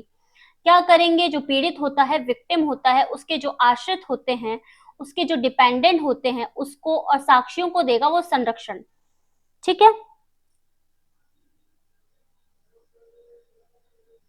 संरक्षण क्या होता है? प्रोटेक्शन बोला जाता है इसको। ठीक है ना, किस चीज के विरुद्ध? कि भाई उसको किसी भी प्रकार की हिंसा नहीं मिले, उसका किसी भी तरीके का उसको अभित्रास ना मिले, उसको प्रपीड़न ना मिले, उत्प्रेरण ना मिले। इसका मतलब हो गया, it shall be the duty of responsibility of the state to make arrangement for the protection of victims, their dependents and witnesses against any kind of intimidation और कोर्जन और इंड्यूसमेंट और violence of threats of violence. ठीक है, इसके बाद किया जाता है व्यवहार। व्यवहार किसके साथ किया जाता है? व्यवहार किया जाता है पीड़ित के संग। किस तरीके का व्यवहार? तो इस चीज का भी स्टेट को ध्यान रखना पड़ेगा कि पीड़ित के साथ निष्पक्षता यानी कि फेयरनेस रखी जाएगी, उसके साथ सम्मान की बात की जाएगी यानी कि रिस्पेक्ट किया जाएगा, उसकी डिग्निटी को ध्यान में रखा जाएगा, उसके साथ with due regard of special need, मतलब उसको विशेष चीज की आवश्यकता है, कोई उसकी एज को देखते हुए कि जैसे माइनर वगैरह है, लिंग देखते हुए कि फीमेल है कि मेल है, इस चीज को कि उसको शैक्षणिक लाभ, मतलब वो पढ़ा इतना लिखा नहीं है कि उस चीज को समझ नहीं पा रहा, गरीब व्यक्ति है, उसके पास धन का अभाव है, तो इन सब चीजों को साथ में रखते हुए उसके साथ व्यवहार किया जाएगा। मतलब उसके संग इस तरीके से ट्रीट किया जाएगा कि भाई उसको सम्मान के साथ जीवन जीने में हेल्प हो। फिर आता है सूचना का अधिकार। सूचना का अधिकार मिलेगा। तो इसके अंतर्गत क्या बोल रहा है, पीड़ित या उसके आश्रित को, विक्टिम को, उसके डिपेंडेंट को न्यायालय की कार्यवाही, जमानत प्रक्रिया, इस अधिनियम के द्वारा जो प्रोसीडिंग वगैरह होगी वो किसके द्वारा बताई जाएगी, स्पेशल पीपी के द्वारा बताई जाएगी। इसमें कितने पॉइंट है, 12 पॉइंट है, उनको याद रखना है, क्योंकि ये जो क्वेश्चन आएगा ना ये मेन के लिए इंपॉर्टेंट है, ठीक है ना, मेन के लिए बहुत इंपॉर्टेंट है ये, क्योंकि इसमें 12 पॉइंट दे रखे हैं, पीड़ित और साक्षी के अधिकार क्या होते हैं, तो ये वाले पॉइंट्स वहां पे कवर होंगे, 12 पॉइंट्स हैं इसके। फिर फोर्थ बोलता है सम्मन और आवेदन करने का अधिकार, यानी कि सम्मन और एप्लीकेशन करने का जो राइट होगा वो किसको होगा, पीड़ित और उसके आश्रितों को, कि न्यायालय को यानी कि स्पेशल कोर्ट को और एक्सक्लूसिव स्पेशल कोर्ट को दस्तावेज और साक्ष्यों को पेश करने, मतलब डॉक्यूमेंट वगैरह और जो विटनेस वगैरह होते हैं उनको पेश करने के लिए उपस्थित व्यक्तियों की परीक्षा करने का और आवेदन करने का अधिकार होगा। फिफ्थ में आता है उसको सुने जाने का अधिकार, तो किस चीज का, पीड़ित और उसके आश्रित को किसी भी तरीके की जो प्रोसीडिंग वगैरह होती है, बहस वगैरह होती है, लिखित तर्क वगैरह होते हैं, रिटन रिटन आर्ग्यू वगैरह करते हैं ना, उसकी बात कर रहा है। फिर 6 में कह रहा है कि न्यायालय प्रदान करेगा, क्या क्या चीजें प्रदान करेगा, स्पेशल कोर्ट और एक्सक्लूसिव स्पेशल कोर्ट जो होता है वो पीड़ित को, उसके आश्रित को जो सूचना देगा उसको, साक्षियों को यानी विटनेसेस को पूर्ण संरक्षण प्रदान करेगा, किस चीज के लिए, न्याय प्राप्ति के लिए, मतलब उसके संग क्या हो, जस्टिस हो, इस चीज के लिए उसको कहेगा। व्यय देगा यानी पेमेंट वगैरह दिया जाएगा, भत्ता वगैरह दिया जाएगा, किस चीज के संबंध में, यात्रा के लिए, जर्नी के लिए, भरण पोषण के लिए, मेंटेनेंस के लिए, किस किस समय दिया जाएगा, जब किसी भी तरीके का इन्वेस्टिगेशन चल रहा है, इंक्वायरी चल रही है, ट्रायल चल रही है, उसको सामाजिक और आर्थिक पुनर्वास की रिहेबिलिटेशन की जरूरत है, तो उसकी भी व्यवस्था करेगा, वो भी उसी टाइम करेगा, इन्वेस्टिगेशन करने के दौरान, इंक्वायरी करने के दौरान, ट्रायल के दौरान, और फिर उसका करेगा पुनः अवस्थान यानी कि रिलोकेशन करेगा उसका, ये सब चीजें करेगा स्पेशल कोर्ट और एक्सक्लूसिव स्पेशल कोर्ट। फिर आ जाएंगे हम 7th पॉइंट पर। 7th पॉइंट बोल रहा है सूचना पुनर्विलोकन और समुचित आदेश पारित किया जाएगा, तो कौन करेगा, स्टेट गवर्नमेंट करेगी, किसको कह के, स्पेशल कोर्ट या एक्सक्लूसिव स्पेशल कोर्ट को कह के, किसके लिए, किसी पीड़ित या उसके आश्रित सूचनाकर्ता साक्ष्यों को प्रदान किए गए संरक्षण के बारे में सूचना वगैरह देगा, उसको सूचित करेगा, उसका पुनर्विलोकन करेगा, और जो भी उसको लगता है कि ये ऑर्डर पास करने चाहिए, जो भी समुचित ऑर्डर वगैरह होंगे वो पास किए जाएंगे।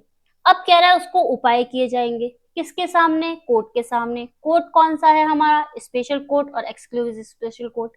किसी प्रोसीडिंग में किसको, विक्टिम को या उसके डिपेंडेंट को, सूचनाकर्ता को जो सूचना लेके आया है, या जो साक्षी जो विटनेस वगैरह होता है, ऐसे पीड़ित सूचनाकर्ता या साक्षी के संबंध में स्पेशल पीपी के द्वारा एप्लीकेशन किए जाने पर या स्वेच्छा यानी वॉलंटरी से क्या करेगा, ऐसे उपाय करेगा, जिसमें क्या करेगा, भाई साक्षी ने कहा कि भाई मेरा नाम नहीं आना चाहिए, कई लोग बोल देते ना ये बात बोल दो लेकिन मेरा नाम नहीं आना चाहिए, तो ये वही वाले लोग हैं, साक्षियों के नाम पता छुपाने वाली बात। फिर निर्देश जारी करेगा कि भाई साक्षियों की पहचान और जो प्रकट वकट है ना, भाई जिसने विटनेस दिया है वो विटनेस आके बोल रहा है कि भाई मैं आपको बात तो बता रहा हूँ, मैं आपको ये चीजें कह तो रहा हूँ, लेकिन आप मेरा नाम मत लगाना, तो ये वही वाले लोग होते हैं, तो वो कहेगा, उनके लिए डायरेक्शन जारी करेगा। और कोई भी जो शिकायत वगैरह की गई है, अगर लगता है कि इसके संबंध में तुरंत कार्यवाही की जानी आवश्यक है, तो वो क्या करेगा, मामले की जांच और अन्वेषण मुख्य मामले से पृथक रूप से विचारित करेगा। मतलब उसने कहा कि भाई मेरा मामला जो है अर्जेंट में सॉल्व किया जाना चाहिए, मेरी परिस्थितियां ऐसी है कि मेरे को मामले को अर्जेंट सॉल्व करवाना है, तो शिकायत जो प्राप्ति होगी उसके 2 माह के भीतर मामले का निपटारा किया जाएगा। और मान लीजिए जो शिकायत की गई है, ये जो कंप्लेन की गई है, अगर वो लोक सेवक के विरुद्ध, लोक सेवक यानी कि पब्लिक सर्वेंट, पब्लिक सर्वेंट को हम कहाँ पढ़ के आए थे, पब्लिक सर्वेंट को हमने पढ़ा था आईपीसी में। आईपीसी में हमने कहाँ पढ़ा था, सेक्शन 21 में पढ़ के आते हैं। और हमने एसटी एससी एक्ट में कहाँ पे पढ़ा है, तो हमने पढ़ा था बीजी, हमने देखा था ना बीजी लोक सेवक, बीजी पब्लिक सर्वेंट। तो वो बोल रहा है कि अगर कोई शिकायत किसी पब्लिक सर्वेंट के विरुद्ध ही हो गई तो हम क्या करेंगे, तो वहां पे लोक सेवक को पीड़ित सूचनाकर्ता या साक्षी के साथ हस्तक्षेप में अवरुद्ध करेगा। मतलब उसको कहेगा कि भाई वो जो कार्यवाही वगैरह है उसमें किसी भी तरीके का हस्तक्षेप नहीं किया जाए, चाहे से मामला उससे संबंधित हो या ना हो। अब हम बात करेंगे नेक्स्ट पॉइंट के बारे में कि शिकायत अभिलेखित करने का कर्तव्य किसका होगा। तो कौन होगा? जो इन्वेस्टिगेशन करेगा। इन्वेस्टिगेशन कौन करता है? तो करता है इन्वेस्टिगेशन ऑफिसर।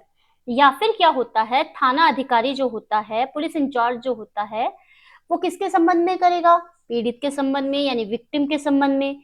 सूचनाकर्ता यानी जो सूचना लेके आया है, या साक्षियों को अगर कोई अभित्रास कर रहा है, प्रपीड़न दे रहा है, कोर्जन कर रहा है, उनका उत्प्रेरणा कर रहा है, या हिंसा वगैरह कर रहा है, हार्म वगैरह कर रहा है किसी तरीके का, तो शिकायत की जाएगी। शिकायत किस रूप में की जाएगी? शिकायत होगी लिखित रूप में या फिर मौखिक रूप में। और जो एफआईआर वगैरह वो दर्ज करेगा ना, उसकी जो रिपोर्ट होगी, उसकी जो कॉपी होगी, वो दी जाएगी मुफ्त मुफ्त मुफ्त, यानी कि फ्री फ्री फ्री। ठीक है। अब हम बात करेंगे हमारे नेक्स्ट नंबर के पॉइंट की, कि जितनी भी कार्यवाही की जाएगी वो ऐसे नहीं कि बंद कमरे में करोगे कि भाई चलो ठीक है कोई नहीं देख रहा या कर रहा। वीडियो रिकॉर्डिंग की जाएगी, क्योंकि क्या होता है, अगर वीडियो रिकॉर्डिंग नहीं करेंगे तो न्याय में आ जाती है विफलता। अब हम बात करेंगे नेक्स्ट नंबर के पॉइंट की, जो बोल रहा है 11 नंबर का पॉइंट। क्या बोल रहा है कि राज्य का समुचित स्कीम विनिर्दिष्ट करने का कर्तव्य होगा। मतलब पीड़ित के लिए, पीड़ित और जो साक्षियों के अधिकार वगैरह होते हैं उनको करने के लिए, उनको डिसाइड वगैरह करने के लिए राज्य क्या करेगा, एक समुचित स्कीम बताएगा। उस स्कीम के अकॉर्डिंग क्या किया जाएगा, आगे के काम किए जाएंगे। अब जो लास्ट वाला पॉइंट आता है, उससे पहले हमको बता रहे हैं कि कौन कौन से काम किए जाएंगे। तो एफआईआर होगी, वो रिकॉर्डेड होगी, जिसकी कॉपी दी जाएगी फ्री। किसको दी जाएगी? पीड़ित या आश्रितों को। और उसको राहत दी जाएगी किस रूप में? कैश में दी जा सकती है, या फिर वो बोले कि मुझे कोई चीज दिला दो, तो वस्तु के रूप में की जाएगी। उसको जो भी आवश्यक संरक्षण होता है, प्रोटेक्शन की उसको जरूरत होती है, तो वो उसको दिया जाएगा। अगर उसकी मृत्यु यानी डेथ के संबंध में, उपहति यानी हर्ट के संबंध में, कहाँ पे पढ़ के आए हैं हम? जब हम आईपीसी को पढ़ते थे तो देखते थे सेक्शन नंबर 319, वो बात करता था हर्ट की। तो हर्ट को क्या कहा जाता है? उपहति। तो ये बात कर रहा है कि उपहति के संबंध में या किसी संपत्ति के नुकसान के संबंध में अगर कोई राहत वगैरह चाहिए तो वो दी जाएगी। या फिर जैसे कोई खाने पीने की चीजें हो गई, कपड़े वगैरह हो गए, या उसको कहे कि भाई मेरे पास तो रहने के लिए आश्रय नहीं है, घर ही नहीं है, तो उसको जो ये होता है ना, आश्रय वगैरह दिया जाएगा। कोई इसको मेडिकल की जरूरत है कि भाई मेडिकल ट्रीटमेंट वगैरह चाहिए, तो उसको वो दिया जाएगा।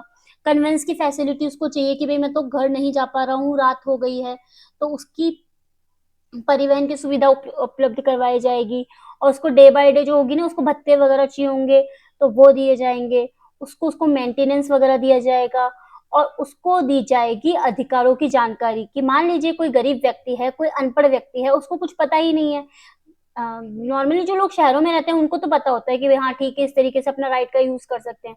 मान लीजिए कोई देहात गांव से आया है, उसको उसको किसी भी तरीके की कोई जानकारी नहीं है, तो उस जो व्यक्ति होगा उसको जानकारी दी जाएगी कि भाई वो किस तरीके से शिकायत करेगा, एफआईआर उसको कितने दिन के अंतर्गत रजिस्टर करनी चाहिए, तो ये सारी बातें उसको बता दी जाएगी। कौन बताएगा? पुलिस अधिकारी बताएगा, या जो इन्वेस्टिगेशन ऑफिसर होता है वो बताएगा। फिर बोल रहा है कि अभित्रास तथा उत्पीड़न के अत्याचार से पीड़ित या उनके आश्रितों और साक्षियों को क्या दिया जाएगा? प्रोटेक्शन वगैरह प्रदान किया जाएगा, कि भाई जो पीड़ित व्यक्ति है उसको किसी भी तरीके से, जो अभियुक्त है या फिर जो कोई अन्य व्यक्ति होते हैं जो अभियुक्त के सहयोगी होते हैं, वो किसी भी तरीके से उनको नुकसान ना पहुंचा पाए। फिर बोल रहा है कि भाई उसको चिकित्सा परीक्षा के समय आवश्यक सावधानियां बरती जाएगी, है ना। और उसको फिर क्या कहेगा, जो कोई आवश्यक संगठन वगैरह नहीं होते कई, कि जो उनको हेल्प करते हैं, जो राहत वगैरह देते हैं, तो उनके बारे में उसको जानकारी दी जाएगी। और उसको बताया जाएगा कि अन्वेषण कब किया जाए, ट्रायल कैसे चलेगी, डेट क्या रहेगी, प्लेस कौन सा रहेगा। या फिर अग्रिम रूप से अत्याचार से, या जो मतलब उसको उसको लग रहा है कि मेरे पास इस तरीके का अत्याचार हो सकता है, तो उसको बताया जाएगा कि भाई अगर तुम्हारे को लग रहा है कि तुम्हारे संग अत्याचार किया जा सकता है, तो तुम्हें क्या करना है, इन संयुक्त संगठनों को, मतलब ये जो संगठन वगैरह होते हैं ना, इनको तुमको इनके पास जाना पड़ेगा, ये तुम्हारी हेल्प करेंगे। फिर उसको कहा जाएगा कि भाई किसी भी तरीके की तुम्हें लीगल एड चाहिए, विधिक सहायता वगैरह चाहिए, तो वो दिया जाएगा। उसके जो राइट्स वगैरह होते हैं उसके एग्जीक्यूशन के लिए अगर किसी भी तरीके की हेल्प चाहिए होती है तो वो दी जाएगी। या फिर क्या होता है, अगर अत्याचार से पीड़ित है, उसके आश्रित है, गैर सरकारी संगठन है, सामाजिक कार्यकर्ता है, अधिवक्ताओं से सहायता वगैरह लेने का उसको राइट दिया जाएगा। ये हमारा 12 नंबर का पॉइंट था। ठीक है,